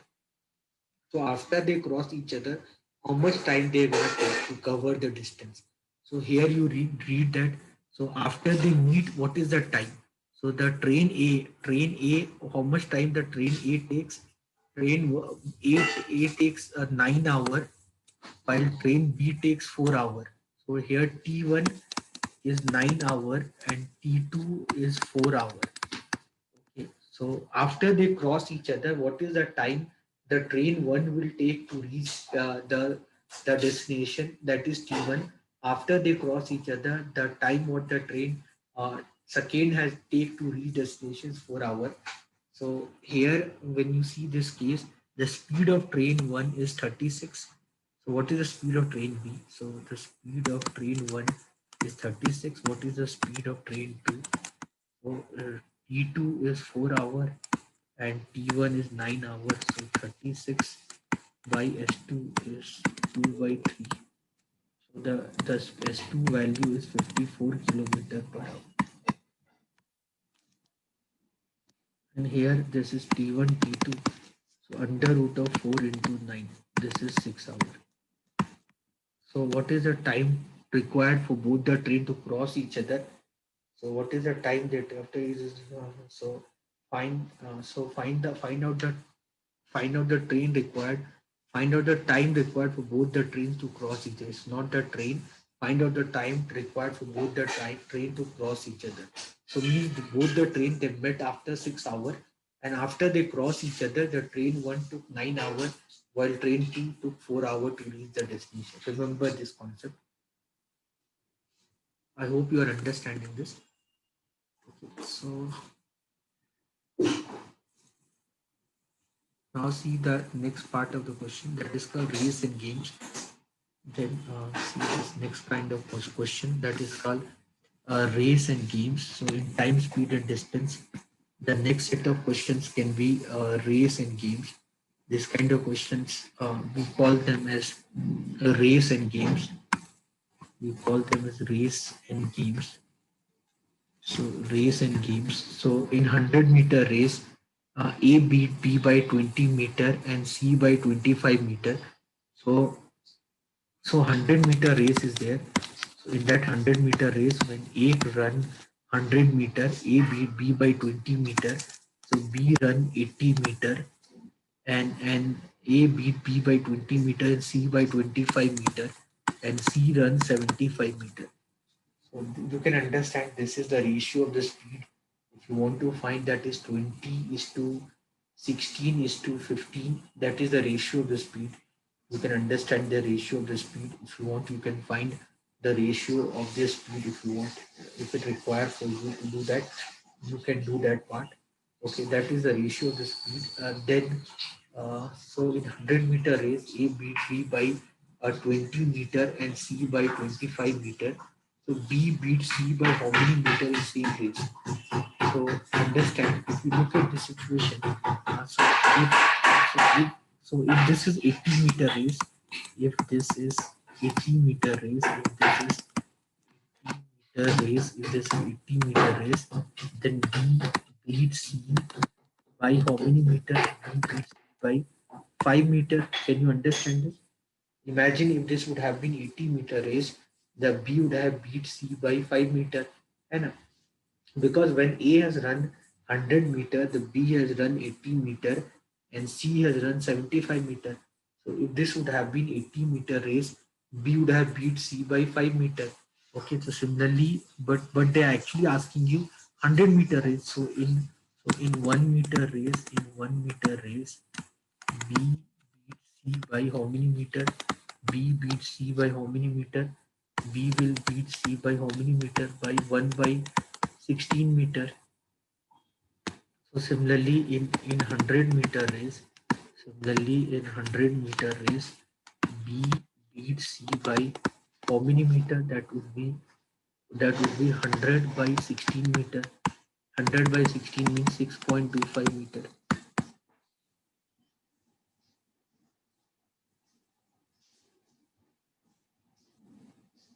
Clear? I hope everyone understood this.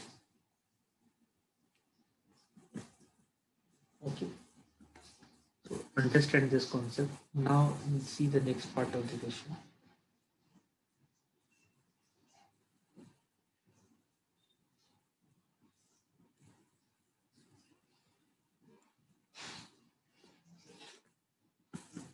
See the next part of the question. So in 100-meter race, A beat B by 20 meter or 4 seconds. Find the speed of A. So here, so in 100-meter race, A beat B by 20 meter or 4 seconds. So understand, So in that 100-meter race, so A beat B by 20 meter means when A reached 100 meter, the B is standing at 80 meter. In 100-meter race, A beat B by 20 meter means when A is standing at 100 meter, B is standing at 80 meter, and by 4 seconds. So means if means the time what the A took to reach 100 meter, suppose that is t second. So if A took suppose t second, so A took suppose t second to cover 100 meter. If A takes suppose t second to cover 100 meter, so B took how much the time B took? B took t plus 4 second, okay, to cover 100 meter. Okay, I hope you are understanding. So B took t plus 4 second to cover 100 meters. So means when A reached the finishing line, B standing at 80 meter, and to cover the remaining 20 meter, the time what the B is gonna take is 4 seconds. So this mean to cover the remaining to cover the remaining 20 meter, to cover the remaining 20 meter, the time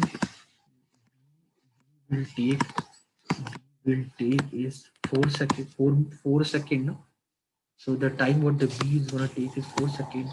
So it means what is the speed of B? So what that means, that gives us the speed of B, because to cover 20 meter B is taking 4 seconds, means the speed of B is 5 meter per second. So speed of B is 5 meter per second.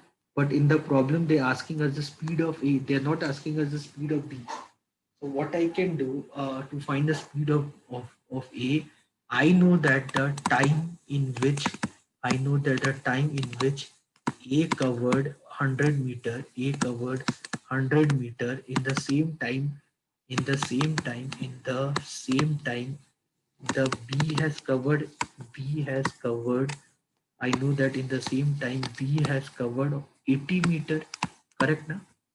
So how much time the B took to cover 80 meter? If B is moving at 5 meter per second, so the time what the B took is 80 by 5 means 16 second. So the taken by A to cover time taken by A to cover time taken by A to cover 100 meter is how much? 16 second. What is the speed of A? So the speed of A is 100 by 16. That means 6.25 meter per second. I hope you understood this. So this is the concept of race and games. Okay, going further, the next concept on time, speed, and distance. The next concept on time, speed, and distance is the problem on boats and stream. Is a problem on boats and stream. So when we talk about boats and stream, you should know the concept called upstream, and you should know the concept called downstream. So when we talk of boats and stream is an application of time, speed, and distance where two objects are moving. So means here the water is also moving and the boat is also moving. Boat is moving on the water. So downstream basically means when the boat and the water both moves in the same direction. So downstream basically means when the boat and the water they moves in the same direction, that is called downstream. So downstream means when the boat and water they moves in the same direction, we call that as a downstream. While upstream means when the boat and the water, upstream means when the boat and water they moves in the opposite direction. So when the boat and water moves in the opposite direction, that is called upstream. While when the boat and water moves in same direction, that is called downstream. So here you need to understand that when you're moving in water, either you're moving with water or either you're moving against water. Okay, if you move with water, automatically the water will increase your speed. But if you are trying to move against water, then your speed should be more than the water speed. Then only you can move, otherwise you cannot move. Okay, so I hope you are getting the logic here. I hope you are getting the logic here. So here we use the two term.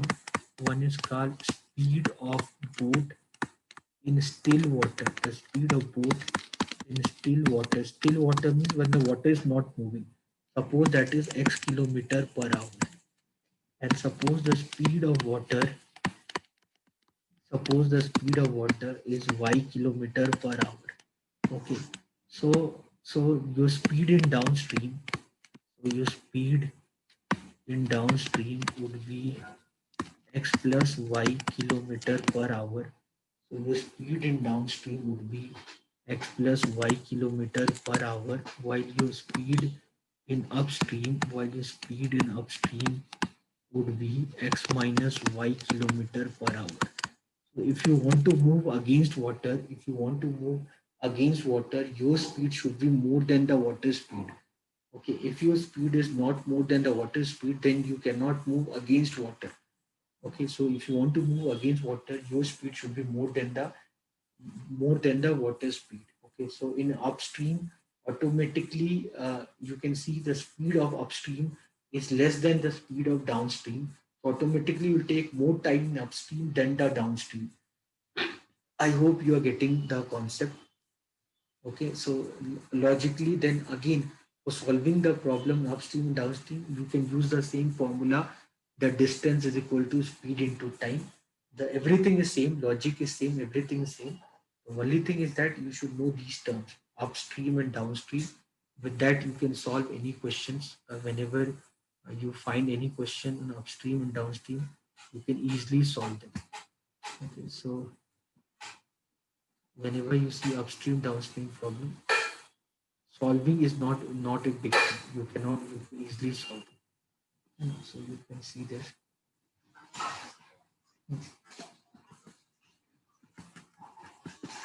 Uh,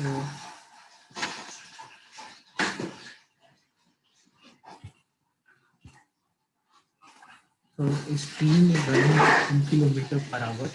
So stream is running at 2 kilometer per hour means the speed of water is given. The speed of water is given, that is 2 kilometer per hour. Okay, and a motorboat goes 10 kilometer upstream. A motorboat goes 10 kilometer upstream and come back to the starting point in 55 minutes. So you have to find the speed of motorboat in still water. So the speed of motorboat in still water, the speed of motorboat in still water is suppose that is x kilometer per hour. Okay, so the speed of water is given. You have to find the speed of motorboat in still water. Suppose that is x kilometer per hour. So what is your speed in downstream? So your speed in downstream would be x plus 2 kilometer per hour. Okay, so your speed in upstream would be x minus 2 kilometer per hour. Okay, you know this. Now, here in this problem, what is mentioned here in this problem, it is mentioned, you understood, na, upstream, downstream. So a motorboat goes 10 kilometer upstream. A motorboat goes 10 kilometer upstream. So if the motorboat goes 10 kilometer upstream, so definitely when it will come back in downstream. Okay, okay. The motorboat goes 10 kilometer upstream. The time what it take is x 10 by x minus 2, and if it went in upstream, so it will come back in downstream. That is 10 time is 10 divided by x plus 2. Total time it took is 55 minutes. To convert the 55 minute into hour, now you need to solve this. Very simple. Now I can write this as 11 by 12. So this is 10 if I take common. So 1 by x minus 2 plus 1 by x plus 2 equal to 11 by 12. So this is, if you take LCM, so a minus b into a plus b, so x plus 2 plus x minus 2 is equal to 11 by 120. 2 get cancelled. So you can write 2x by x square minus 4 is 11 by 120.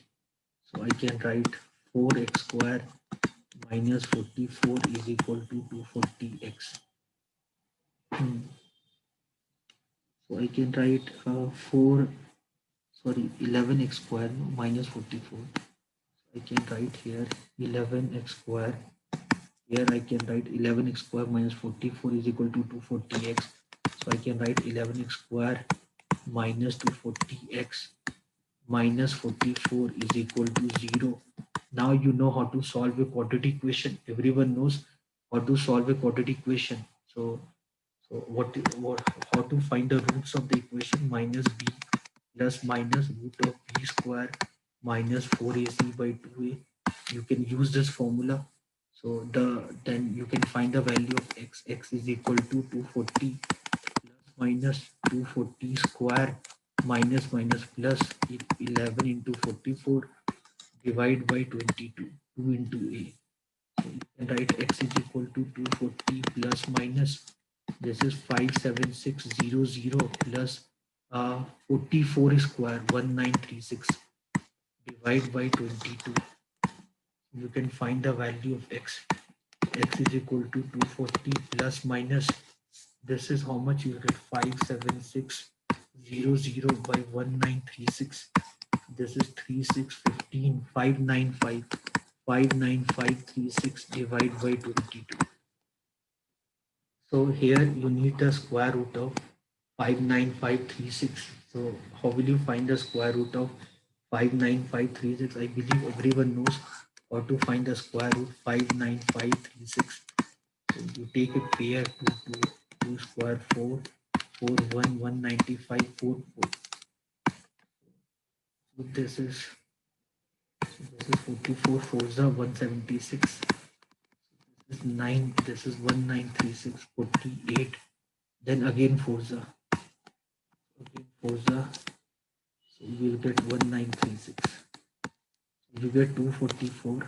So this, the x value is 240 plus minus 244 by 2. So you can write as 120 plus 122. That is 242 divided by 11. So you will get this as 22 kilometer per hour. So you can solve the question whenever you get the problem.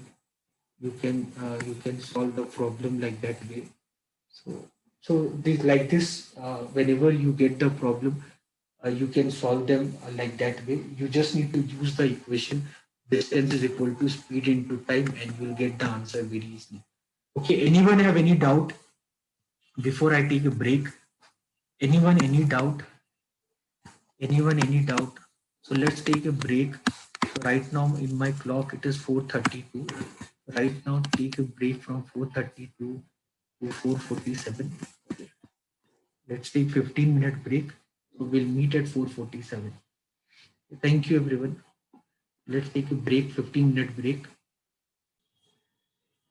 Welcome back everyone. So before the break, we did time, speed and distance, and before that, we did simple interest, compound interest. Let's talk about the concept of ratio. So when we talk about the concept of ratio, when we are talking about concept of ratio, so ratio is all about the relationship between two variables.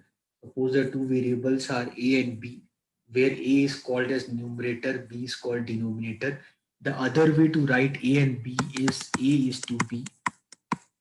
Other way to write A and B is A is to B. So whenever we talk about ratio, a ratio is all about comparison between two variables which need to be expressed in the same unit. So whenever we talk about ratio, in the case of ratio, we talk about comparison between the two variables which need to be expressed in the same unit. So that is called ratio. So then in ratio, there's something called compounded ratio, then duplicate ratio, triplicate ratio. So the duplicate ratio of A is to B would be A square by B square. So if I ask you duplicate ratio, So remember the term duplicate ratio. So the duplicate ratio of A is to B, A square by B square, while then there's term called triplicate ratio. So the triplicate ratio of A is to B would be A cube by B cube. This is called triplicate ratio. Duplicate means square, so A square by B square. Triplicate means cube, so the triplicate ratio of A is to B is A cube by B cube. Then the next term we should know is called subduplicate ratio. Subduplicate ratio. So the subduplicate ratio of A and B, A is to B is square root of A by the square root of B. This is called subduplicate ratio. Then the next term is called subtriplicate ratio. So the subtriplicate ratio of A is to B.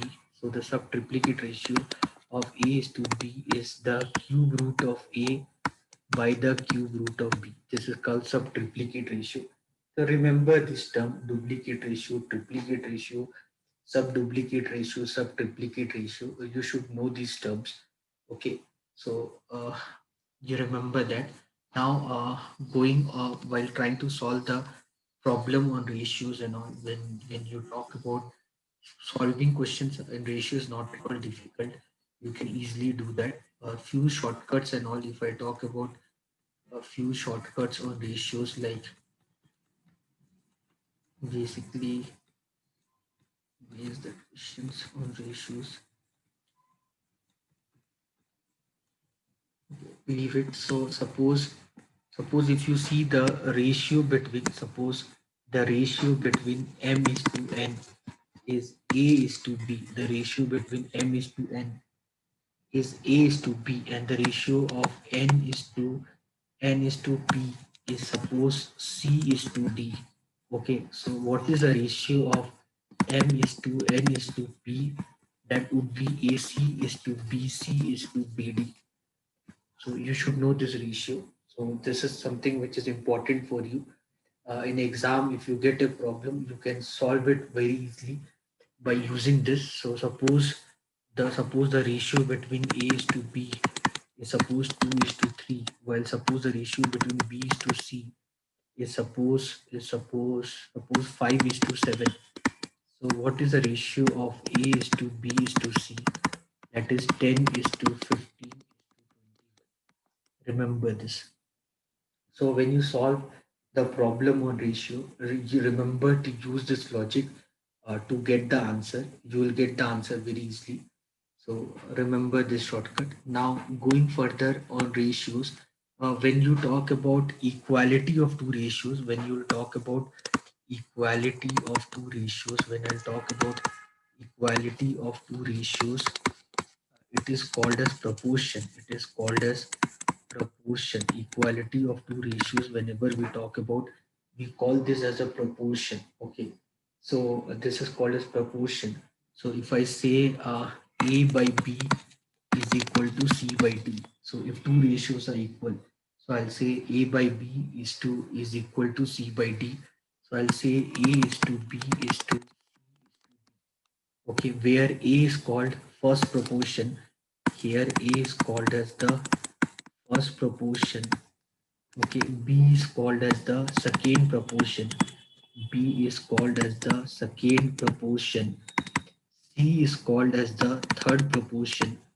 C is called as the third proportion. And D is called as the fourth proportion. So remember these terms. So many time in exam, they'll ask you find the fourth proportion. Many time in exam, they'll ask you determine the fourth proportion.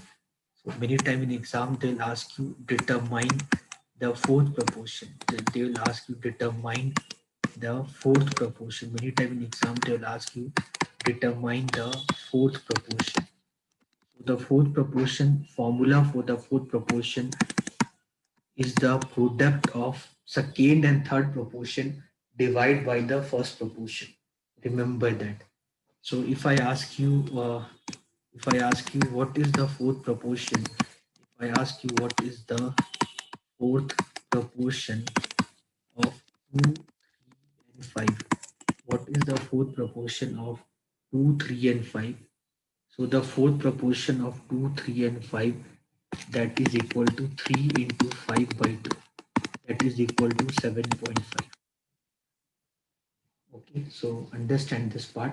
Now next thing here, yeah, here in proportion is that something called continued proportion. Next thing in proportion is the concept of continued proportion.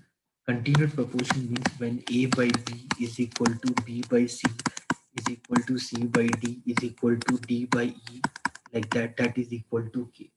So this is called continued proportion. So here, if I take a small part of this, so I can say A by B is equal to B by C. So means B square is equal to AC. Okay, and B is equal to root of AC. Okay, so here A is called as the first proportion. Here A is called the as the first proportion.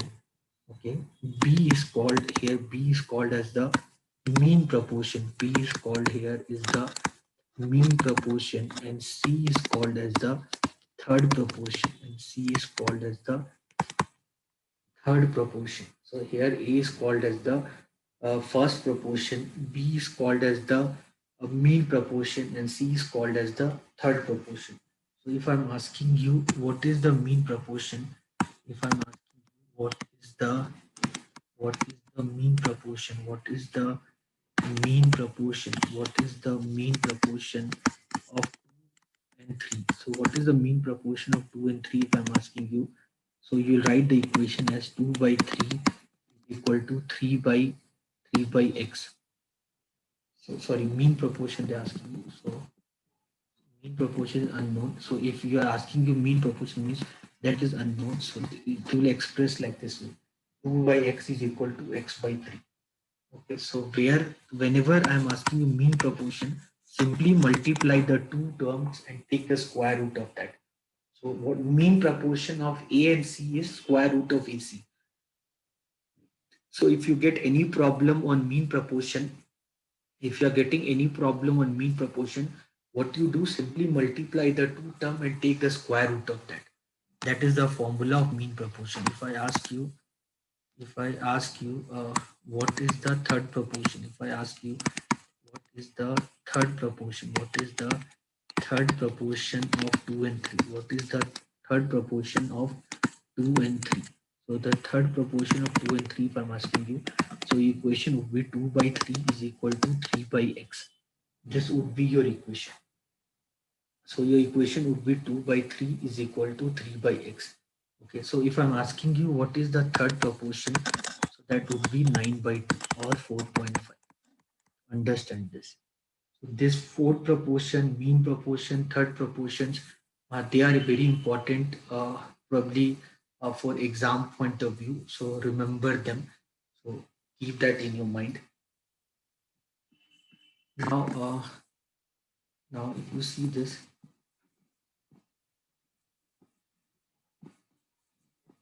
so here, if you see these kind of questions,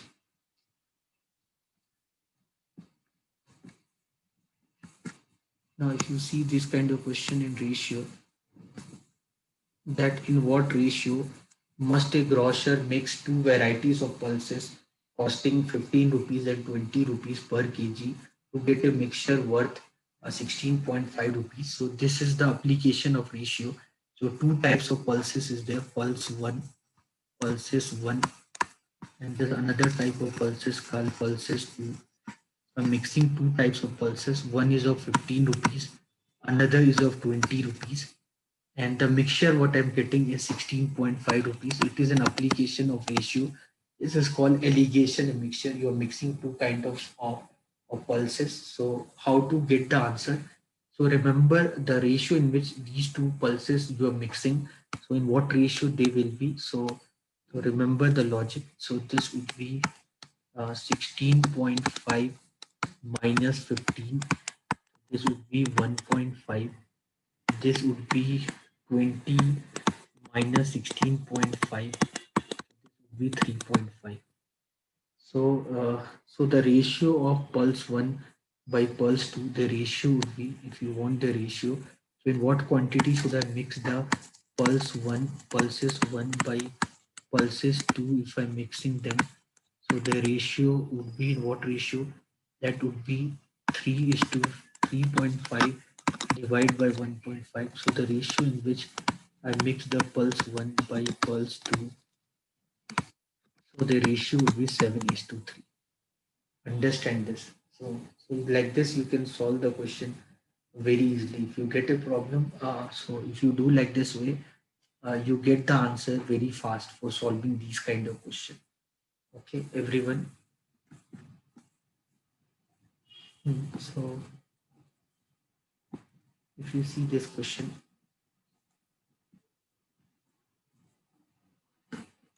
if you see this question, now before 8 I'll do first ninth. Before 8, same kind of question, same kind of question. So you see this question. So if you see this question, a merchant has 1,000 kg of sugar, a part of which he sells at 8% profit, rest at 18% profit. He gains 14% on the whole. The quantity sold at 18% profit. So they're asking 18% profit. Two types of pulses. One part of pulses he sell at 18% profit, and other kind of pulses he sell at 8% profit.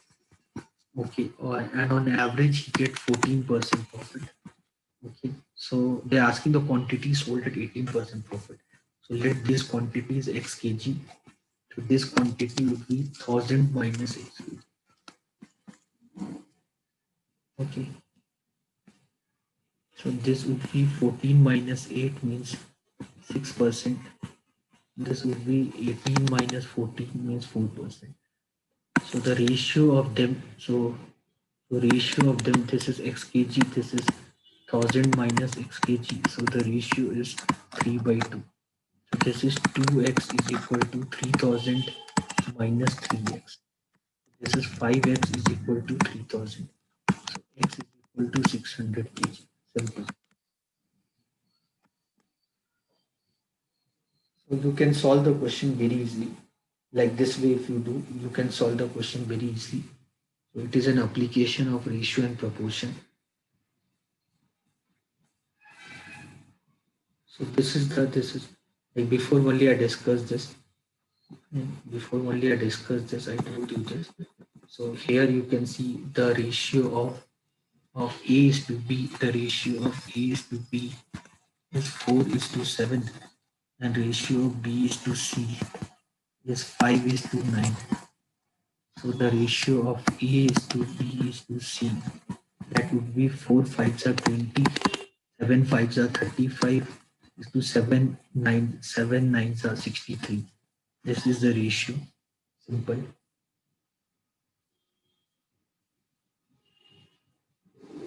Remember this.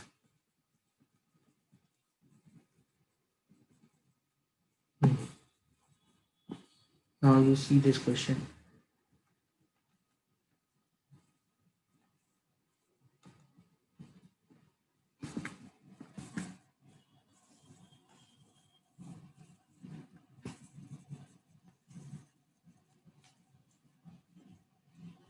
Everyone read this question.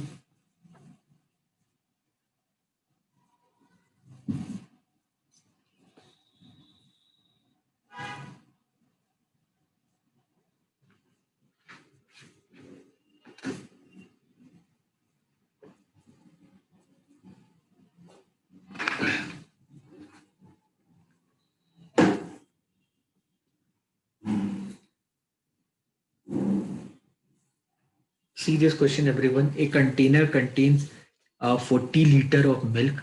From this container, 4 liter of milk is taken out and replaced with water. This process is repeated further 2 more times.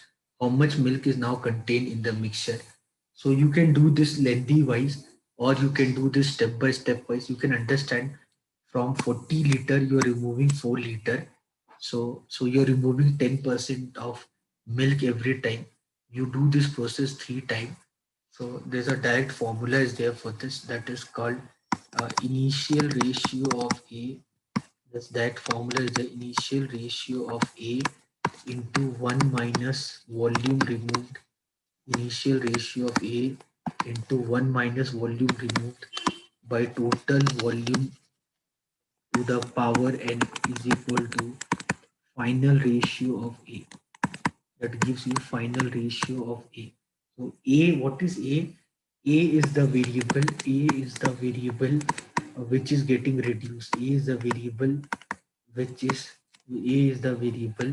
What is A? A is the variable which is getting reduced. So the variable which is getting reduced, we call that variable as A. So A is the variable which is getting reduced. So we call that variable as A.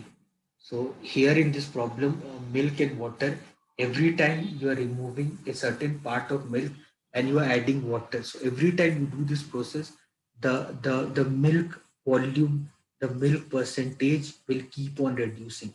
Okay, every time you do this process, milk is getting reduced. I hope you are understanding that every time you are doing this, so every time certain part of milk is getting out. Okay, so if you want to do this problem, so what is the initial ratio of A?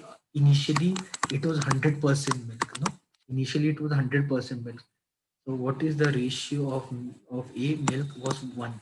1 means 100%. 1 minus volume removed. How much volume removed? 4 liter. Divide by total volume. How much is the total volume? 40 liter.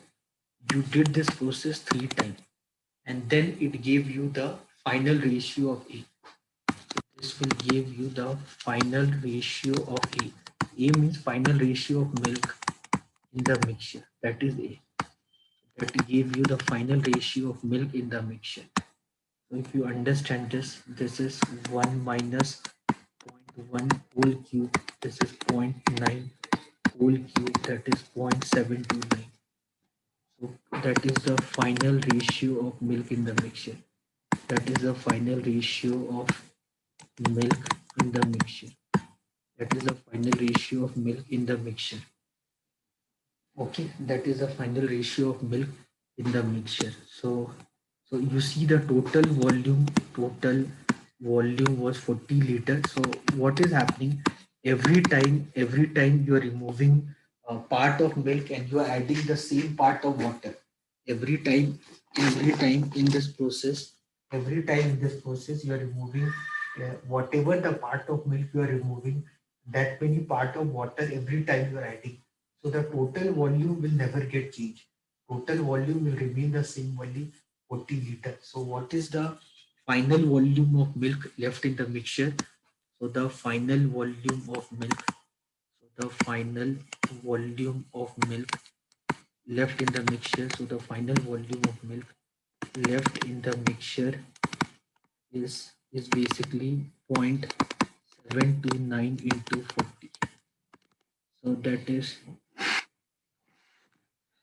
if you solve this 0.729 into 40, if you do that, so 729 into 40, 36, 3 carry, 11, 1 carry, then 1 0, 3 decimal, 29.16 liter.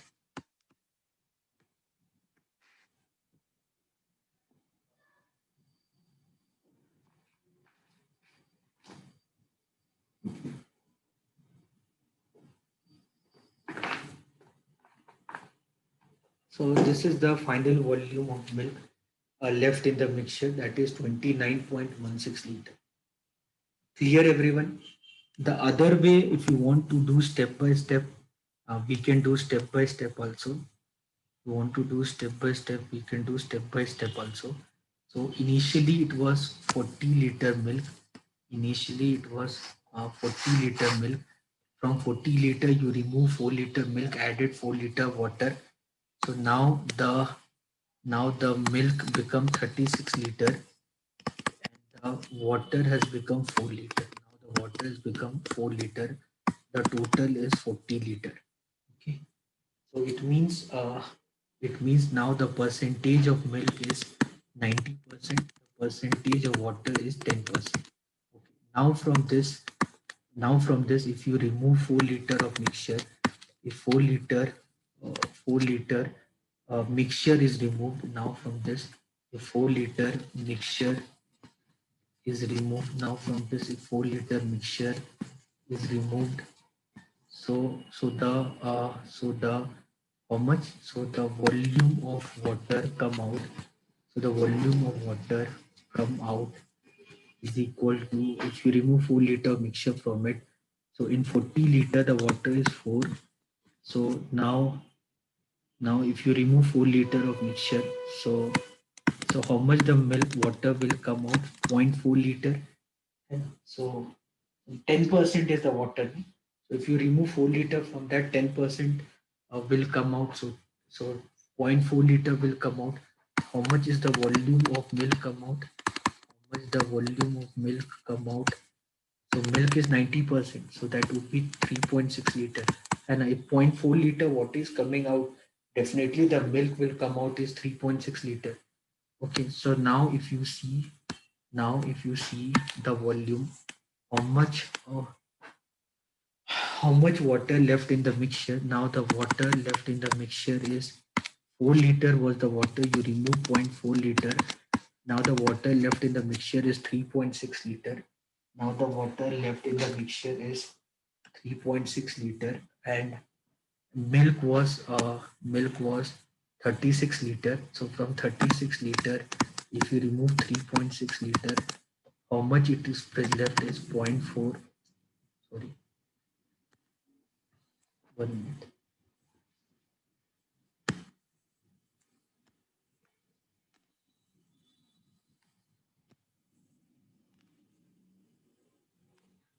So this is how much it is left in the mixture, that is 0.453, 32.4 liter is the milk left, and the total volume left is 36 liter. Now what you do, you remove 4 liter of mixture. On this you add 4 liter of water. On this you add 4 liter of water. Add 4 liter of water in the mixture. You add 4 liter of water in the mixture. You add 4 liter water in the mixture. So now the volume of water, now if you add 4 liter of water, now the water will become 7.6 liter is the water, and 32.4 liter is the milk, and the total volume become 40 liter again. Now if you calculate the percentage of water, that would be 19%. If you calculate the percentage of milk, that would be 81%. So from 100 it become 90. From 90 the milk become 81. Okay, now again if you remove 4 liter of water from the mixture, now again if you remove 4 liter of mixture, not water, if you remove 4 liter of mixture, okay, so how much the milk come out? How much the milk come out? Now the milk left is now the milk left is 81%. So 81% of that is 3.24. Okay, so if the milk come out is 32.4, divide by 40 into 4, the milk come out is 3.24 liter. Okay, so the milk left in the mixture, so the milk left in the mixture, if you calculate, that would be 32.4 minus 3.24. If you calculate, you will get 29.16 liter. So the milk left in the mixture is 29.16. So whatever the milk left, 40 minus that much would be the water left. I hope you're understanding. Water will from 7.6 liter, the water from 7.6 liter, 0.76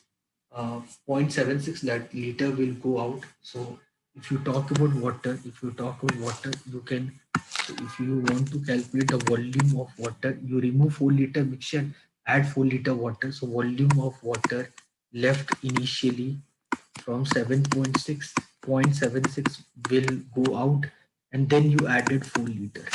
So if you calculate this, this is 7 plus 4, 11, 11.6, and 11.6, then minus 0.76. You do, this is 4, this is 8, and this is what 9.84. No, this is 10.84 liter. You can either do like this or do 40 minus 29.16. That is 0.84. This is 0. This is 1. So you do anyway, you'll get the same answer. So the other way to understand is that here the milk is going down. The other way to understand here, to understand this problem is that every time when you remove, the milk is going down. So you just focus on milk. So from 40 liter, the milk become 36 liter. From 36 liter, the milk become 32.4 liter. From 32.4, the milk become 29.16. Whatever the difference you're getting from 40 on the milk volume, that many is the volume of water. You simply focus on milk because the water is going down, then increasing, going down and increasing. So focus on the volume of milk. Automatically, you will understand about water. I hope you understood this. And so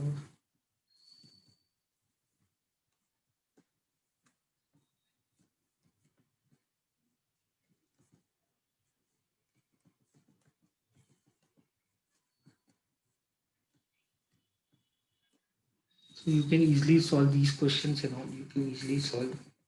These are basic, easy questions only.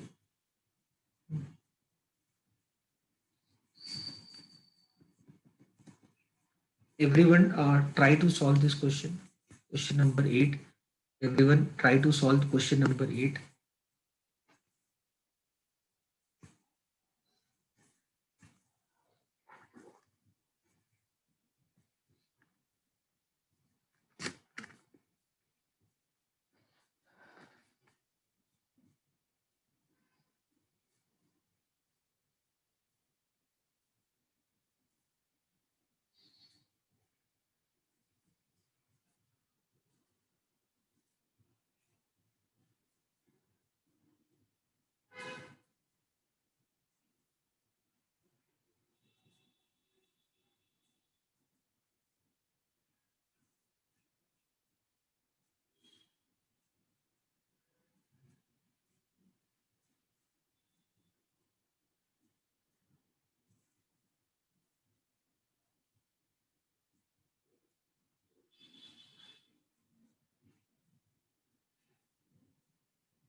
Now for this question, if you remember the shortcut formula which I told you yesterday, then you can do this question very easily.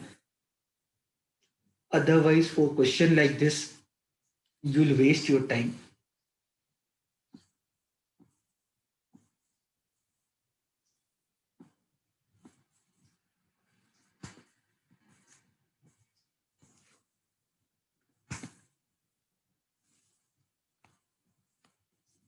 So you need to understand, if you get questions like this, yesterday I told you, so if you're not seen the video, remember that in mathematics, whenever the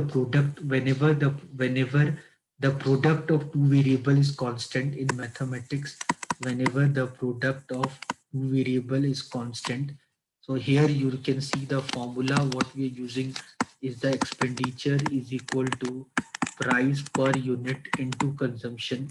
Here the formula what we are using is expenditure is equal to price per unit into consumption. So here if the expenditure, you can see expenditure does not change. So if the expenditure is constant, suppose if your expenditure is constant, then price per unit would be inversely proportional to consumption. Then price per unit is inversely proportional to consumption. And because the price per unit is inversely proportional to consumption, so you know that if whenever the price will increase, the consumption will decrease. Whenever the consumption will decrease, the price will increase. Whenever the consumption will increase, the price will decrease. Remember that whenever the two variables are inversely proportional, then 1 by x increase in one variable will bring 1 by x plus 1 decrease in other variable, or 1 by x decrease in one variable will bring 1 by x minus 1 increase in other variable. Remember this relationship. So here, if the price of sugar increase by 60%, so if the price of sugar increase by 60%, 60% means 3 by 5. If the price increase 3 by 5, the price increase, then how much the consumption should be reduced, because they're inversely proportional. So 3 by 5 if the price increase. So 1 by x if the price increase, then the consumption will decrease by 1 by x plus 1. So if 3 by 5 the price increase, so I can write this 1 by 5 by 3. So if 1 by 5 by 3 if the price will increase, then 1 by 5 by 3 plus 1, your consumption will decrease. So if 1 by 5 by 3 if your price will increase, so means 1 by 8 by 3 your consumption will decrease. 1 by 8 by 3 your consumption will decrease, or your consumption will decrease by 3 by 8. Your consumption will decrease by 3 by 8. So 3 by 8 your consumption will decrease means 37.5% consumption will decrease to keep the expenditure constant. 3 by 8, you remember I told everything in the yesterday class. 3 by 8, 5 by 8, 7 by 8. So 3 by 8 in percentage is 37.5%. So understand this part, everyone.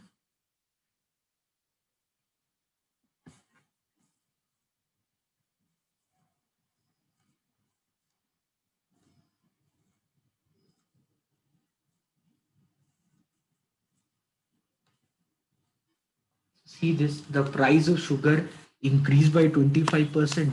So, but the family want to keep the expenditure like that. So, how much should they decrease the consumption? The price increased by 1 by 4. So, the consumption will decrease by 1 by 5, means 20%. Okay, remember that.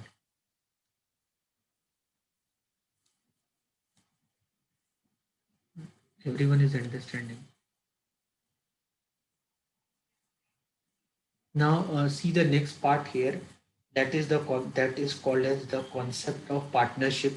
So then now the partnership is an application of ratio and proportion. So this see this concept. Partnership question comes in exam. So see the concept of partnership.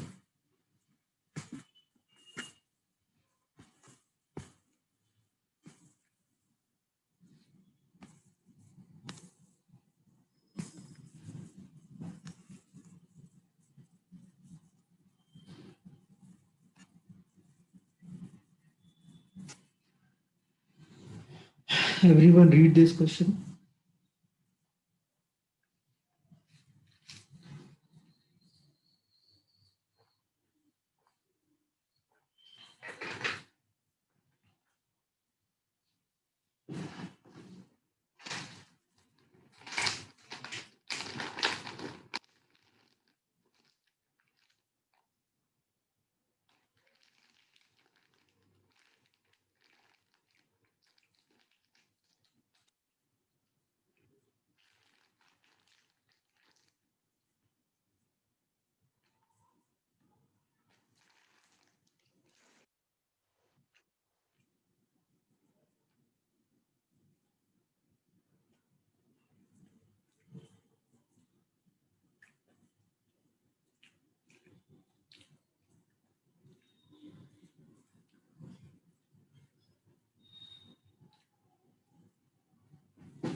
So see this question in a partnership business. Here, if you see this partnership business, in the partnership business, ABC invest their money in the ratio 8 is to 7 is to 5. So A withdraw half her money after 5 months. Okay, if the profit is 26,500 rupees for the year, find the B share. So when we study the concept of partnership, so in the concept of partnership, different people come together and they start a business. Different people come together and they do business. Okay, and probably the profit sharing, what is done in the business. So the profit sharing, when we talk about partnership, when we talk about the profit sharing, so the profit sharing is done on the ratio. It's a compound ratio. The profit sharing, when we talk about here, so the profit sharing is the compound ratio of initial investment. It is a compound ratio of initial investment and the time origin for the investment, and the time origin of the investment. So this is called as profit sharing. So here, whenever we talk about profit sharing, here whenever we talk about profit sharing in the case of partnership model, so that profit sharing is basically, it is a compound ratio of your initial investment. Means it is a compound ratio of how much you are investing and how long you are investing. So that ultimately will decide the profit sharing whenever we talk about the problems on partnership. So here you can understand this. Here you can understand this. A B C. So A has invested suppose 8A, B has done suppose investment of 7A, and C has done suppose investment of 5A. So this is the investment. Okay, this is the investment, and A withdraw half her money after 5 months. So A withdraw half her money. So this is their initial investment. This is their investment. This is their investment. This is the investment, and the time period. The time period means, if you talk about time period, so so B and C to 12 month. B and C has done investment for 12 months, but A has withdraw half or money after 5 months. Okay, so half for 5 months, remaining half for 7 months. Okay, so you can write this. There's half for 5 months. So half for 5 months, remaining half for the remaining 7 months. So here, if you calculate the total value for investment, so A has done investment of 8A for 5 months, and after 5 months, uh, A withdraw half of money, so the money left in A account is 4A, and that A continued for the remaining 7 months, because the total is 1 year. So the total is 1 year.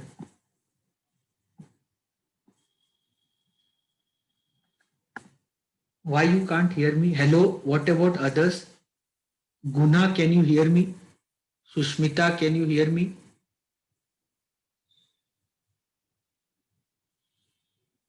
Guna, Sushmita, can you hear me? Is I'm audible?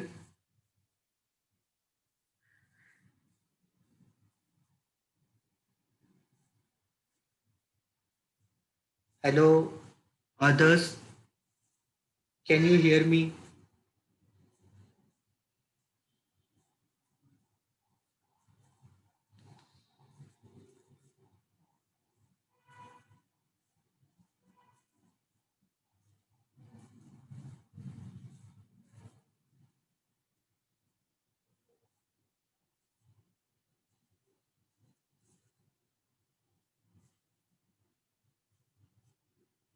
Hello, hello, hello, Elvita, can you hear me? Is I'm audible?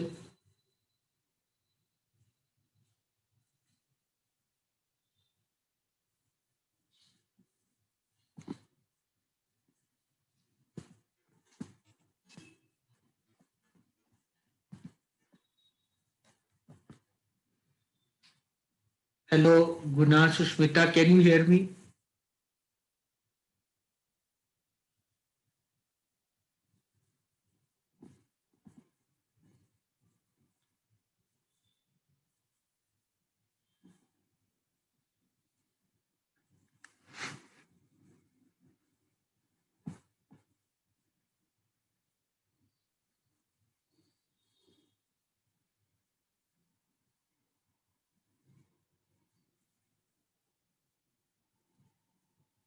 Hello, hello. Let me change my earphone. Tell me, is I'm audible? Can you hear me?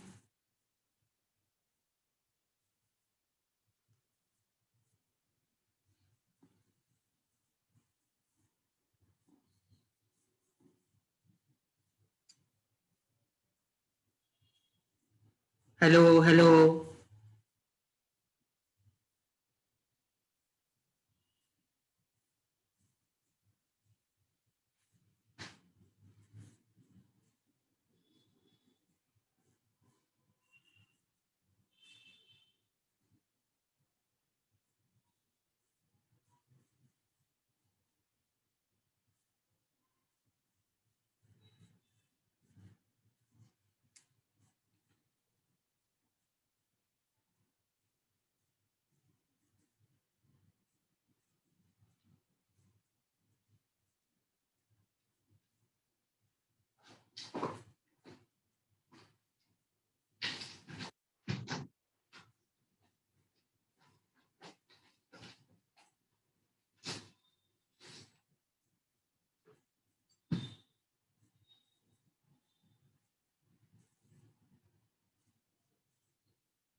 Guna, Sushmita, are you there?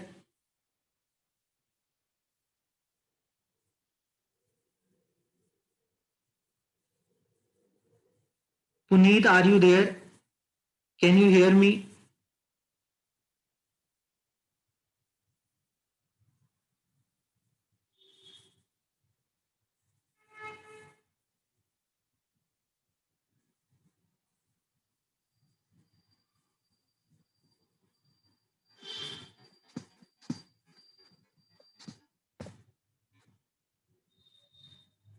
Puneet, can you hear me? Is I'm audible, Puneet?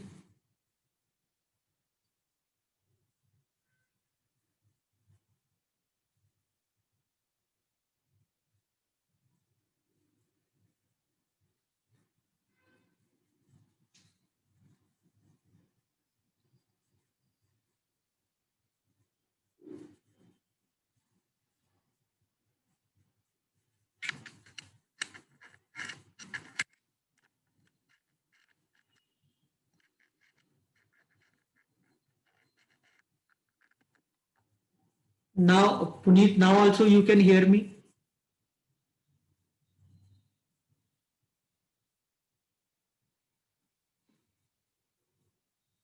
Puneet, kindly reply. Can you hear me? Okay, fine. So I think Alvita have some sound problem. So Alvita, please check your sound problem. So this is the problems on partnership. So here three persons are there. A, B, C. A started the business. So partnership is very important concept on ratio and proportion. Suppose three persons are there. A, B, C. A started the business with 8A. The ratio of the investment is 8 is to 7 is to 5.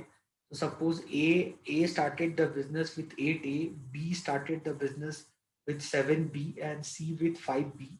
So A, B, and C has done investment for 12 months, while A for the first 5 months, A has done investment for complete money, then he withdraw the money for the remaining 7 months. So the total value of investment for A would be 40 plus 28, 68A, while for B this would be 7A into 12, so that would be 84A, while for C that would be 5A into 12, that is equal to 60A. So you can see the ratio in which they will share the profit. You do not add. So this is, yeah, this is what, 20 1 212A. So you can see this. So this that means that A, B, and C. That means A, B, and C. they'll share their profit in this ratio 68 is to 84 is to 60, or I can make them simple. They all are divisible by 4, so I can write this is 17 is to 21 is to 15. Okay, so now they are, now I can say I made it simple, so I divided it by 4, so the total it become 53. So the total it become uh, 12, 13, 1 carry. So 53, the total has become 53. The total of this is 53. So now, so if the profit is 26,500, what is the B share? So what is the B share? So the A share here, this would be 17 by 53 of the total profit. This would be the A share, while the B share here would be, the B share here would be 21 by 53 of total profit.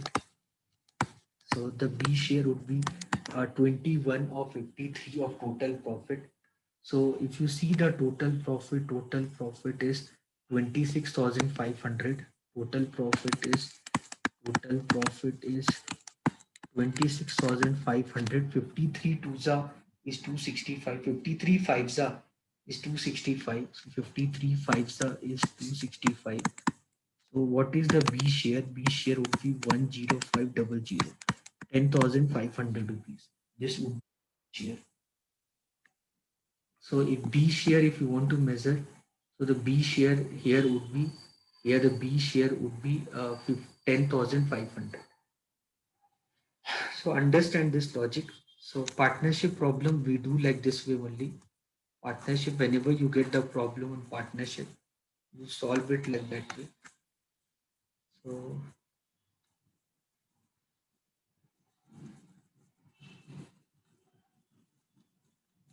now see this partnership problem.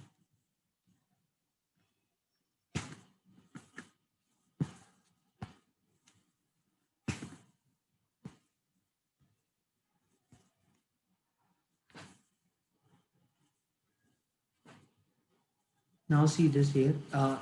Everyone read this problem first. Everyone read this problem first.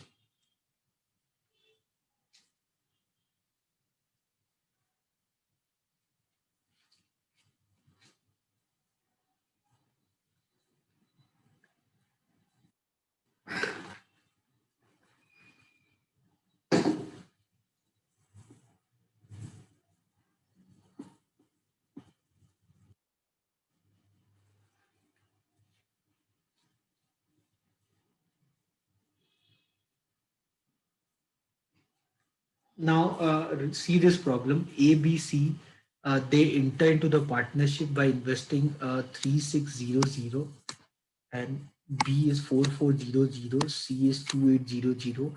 A is the working partner and get 1/4 of the profit for his service. A is the working partner. So A is the working partner. Because A is a working partner, so A will get 1/4 of the profit.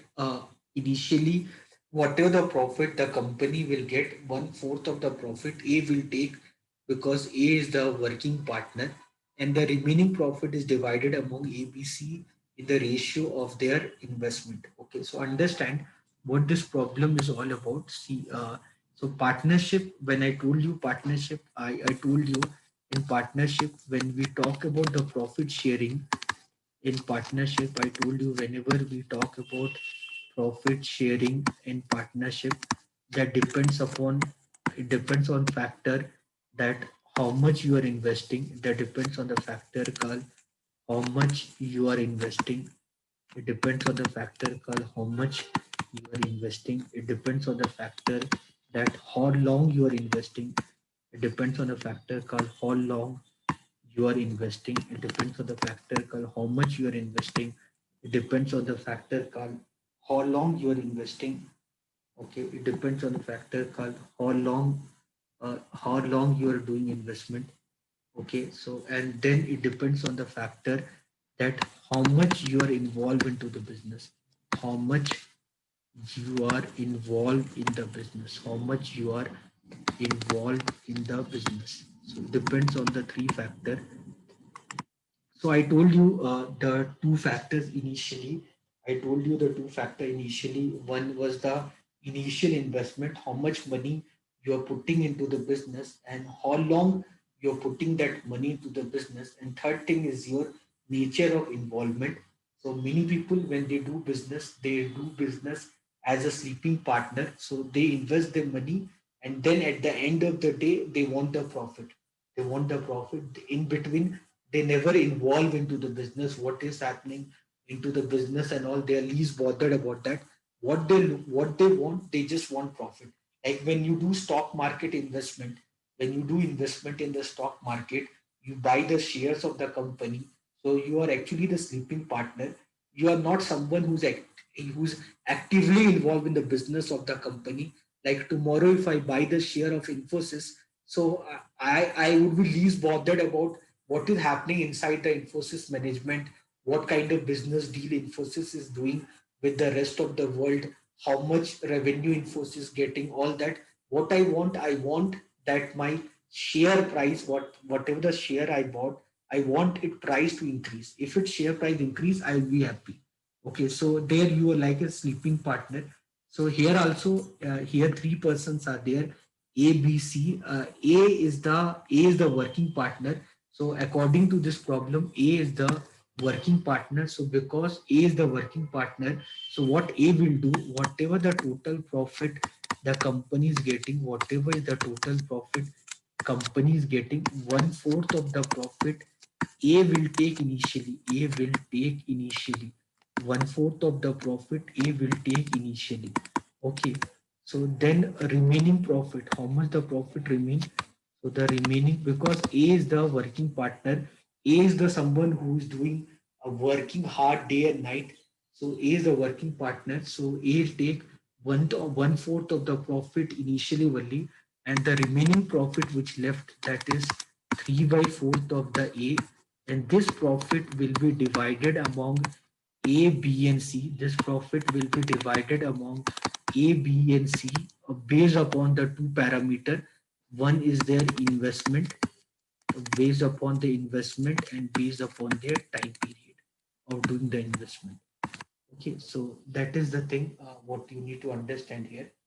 So so if you see this problem, if you see this problem here in this problem, if you see in this problem here in this problem, if you see what is mentioned in the problem, that A and B and C intend to partnership by investing. So A has invested 3600, B has invested 4400, and C has invested 2800. This is their initial investment, 3600, That is the initial investment. A is the working partner, so A will take one fourth of the profit initially, and the remaining profit is divided among the three in the rate of the investment. So what is the profit? Okay, so this is very direct question. So this is very direct question. So here, so in what ratio they'll share the profit? So because their time period and as such is not mentioned, so we always make sure that the profit is divided at the end of the year. So we go with that assumption. So and here the time period is not mentioned, so I'm assuming that they are investing equally. So the ratio of their investment and time period is assuming as constant. So this would be 36 is to 44 is to 28. So I can say ratio of the investment is all are divisible by 4. So this is 9 is to 11 is to 7. Okay. So what is the total profit A will get? So the total profit what the A will get? A will get one fourth of the profit plus the total sum is how much? 20 27 9 by 27 of the profit. Okay, then so this is the profit what A will get. So what is the profit B will get? So what is the profit that B will get? That would be 3/4, because 1/4 to A took initially, 3/4 of 11 by 27 of, of the profit. Okay, and what is the profit then C will get? So the what is the profit what C will get? That would be 7 by 27 of 3 by 4th of the profit. Okay, so you can write, I can write this as P by 4 plus P by 3. Okay, so so this is what the sum LCM is 12. So 7 by 12 of the profit. 7 by 12, 7 by 12. Total profit is 8,000. So the total profit is 8,000. 8,000. This is 6 are 72. 72. Then 80. Then 80. Then again so it won't be divisible. So this would be 2,000 by 3. This would be 14,000 by 3. This is the total profit. No, no, 1 minute, 1 minute. They are giving you the A sharing. So they are, if A get this much, okay. So A is getting 1 minute, 1 minute. Huh? So A is getting how much? A is getting how much? A is getting 7 by 12 of the total profit. Okay, A is getting 7 by 12 of the total profit, and that is given to you 8,000. Okay, so what is the total profit? So total profit is 8,000 into 12 by 7. This is the total profit. So what is the profit B will get? B will get is 3 by 4 of 11 by 27 of 8,000 into 12 by 7. Okay, now let's solve this. So let's solve this. This would be 2000. Okay, this would be 4za. This would be 9za. This is 3za. Okay, anything else? Anything can you cancel? No, I cannot cancel anything further. So this would be, are you getting the answer in decimals or something? Yeah, yeah, decimal is there. Okay, so decimal is there, then is good. This is 11 into 2000 into 4 divide by 21. Okay. Hmm.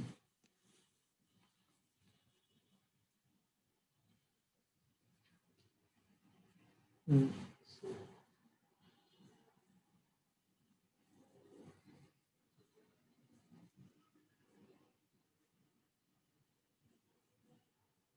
Okay, okay, sorry. There's a mistake happened. Leave this. That's what I'm thinking. Why we are getting complicated data. So you have to understand this. So how much profit A is getting, how much profit A is getting. So this is the, so A will get 1/4 of the profit plus 9 by 27th of 3/4 of the profit, not the total profit. This is P by 4 plus 1 by 3 of 3P by 4. So the total profit what A is getting is P by 4 plus P by 4. So that is P by 2. And that is given to you how much? That is given to you. That is given to you 8,000. This is given to you 8,000. So the total profit of the company is 16,000. So the total profit of company is 16,000. So how much B is getting? B is getting 3/4 of 11 by 27 in a 20, no, 2027 of 16,000. This is the total. So you can solve this. So this is 9za, this is 4,000. So how much it is getting? That is 44,000 divided by 9.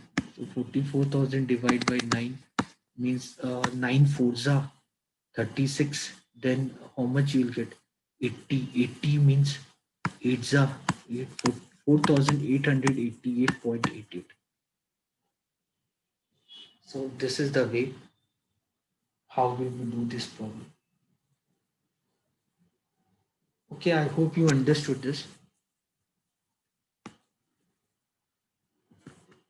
So partnership problems are like this. Now see one more problem. Quickly we'll do one more problem. Hmm.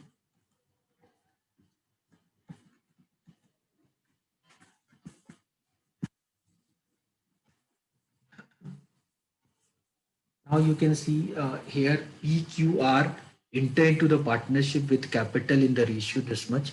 So P is 3A, Q is 2A, and R is A. The ratio is given 3 is to 2 is to 1. The ratio is given 3 is to 2 is to 1. So I took P as 3A, Q as 2A, R as A. This is the investment. After 4 months, P leave the business. So after 4 months, P leave the business. So P has done investment for 4 months. So one is the initial investment, next is the time period. And after 4 more months, Q also leave the business. So means Q has done investment for 8 months. So P left the business after 4 months. Q left the business after 8 months, and so R continue till the end. R is continuing till the end. Okay, so what is the total value of investment? So the total value of investment, if you want to calculate, this would be 12A, this would be 16A, this would be 12A. So the ratio of P is to Q is to R, that would be 3 is to 4 is to 3. Okay. So the ratio of P is to Q is to R, this is 3 is to 4 is to 3. Okay, so so if R takes 10% of the profit for managing the business, if R takes 10% of the profit, if R takes 10% profit for managing the business, so in what ratio they're supposed to share the profit? So this is 3 by 10, 4 by 10, 3 by this in this ratio. But here this, because here again this is the problem of working partner and sleeping partner. So because R is the working partner and maybe P and Q are the sleeping partners, whatever the profit the company is getting, whatever the profit the company is getting, supposed to be, so 10% of the profit, 10% of the profit R takes upfront. Okay, so and then a remaining 90% of the profit will be divided among A, PQR, will be divided among PQR in the ratio of the investment. So R will get initially 10% of the profit. Then on the remaining 90% of the profit, R will take 3/10. Okay, na 3/10. This is 10 now. R will take 3/10. R will take 3/10. So R will getting how much per part of profit? This is 27%. So R is getting total 37% of profit. Okay, how much Q is getting? For 90% of profit, Q is getting how much? Q is 4 by 10. Q is 4 by 10. Q is 4 by 10. So 90% profit, Q is getting how much? 36%. Getting 36%. R is getting 37%. And while P is getting how much? 3/10 of 90. Means R P is getting 27%. So at the end of the day, R is getting 37% of profit, Q is getting 36% of profit, P is getting 27%. 27, 36, 37. 14, 20, then 6, 8, 10. Correct, 100%. So how much part of profit R is getting? R is getting 37% of profit. So I hope you understood this. So whenever you get any problems like this, you can solve them very easily. So so this much is the, this much is for today class. So I have covered the topic SICI. I have covered the topic time, speed, and distance. I have covered the topic ratio and proportion, allegation and mixture, partnership. So totally in this session, I have covered time, speed, and distance, problem on train, boats, and stream, the concept of relative speed, simple interest, compound interest, the problems on installments. I covered ratios, proportion, allegation, mixture, partnership. So these topics I have covered till now in the last 3 hours. Hope you learned from this class. So with this, if with this intention, I want to say goodbye to all of you. Best of luck for your PGCET exam. Best of luck for your PGCET exam. Okay, best of luck for PGCET exam. Do well in the exam. See you very soon all for the upcoming Padma Shri Institute. Padma Shri Institute welcomes you all, and Padma Shri Institute of Management Science. Then Padma Shri Institute of Management Science. Padma Shri Institute of Management Science wishes you best of luck. Do well in exam. Be in touch with us. Okay, wishes you best of luck.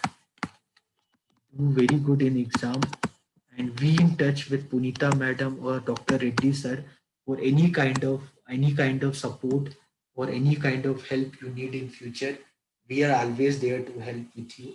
So best of luck. Do well for your exam, Puneet, Alvita. Best of luck. Do well for the exam, and other people also who will listen by recording class. So he or she, everyone, best of luck for tomorrow PGCT exam. Don't get scared in exam. Don't get nervous in exam. Try to choose that section which you are very good with. Start with that section.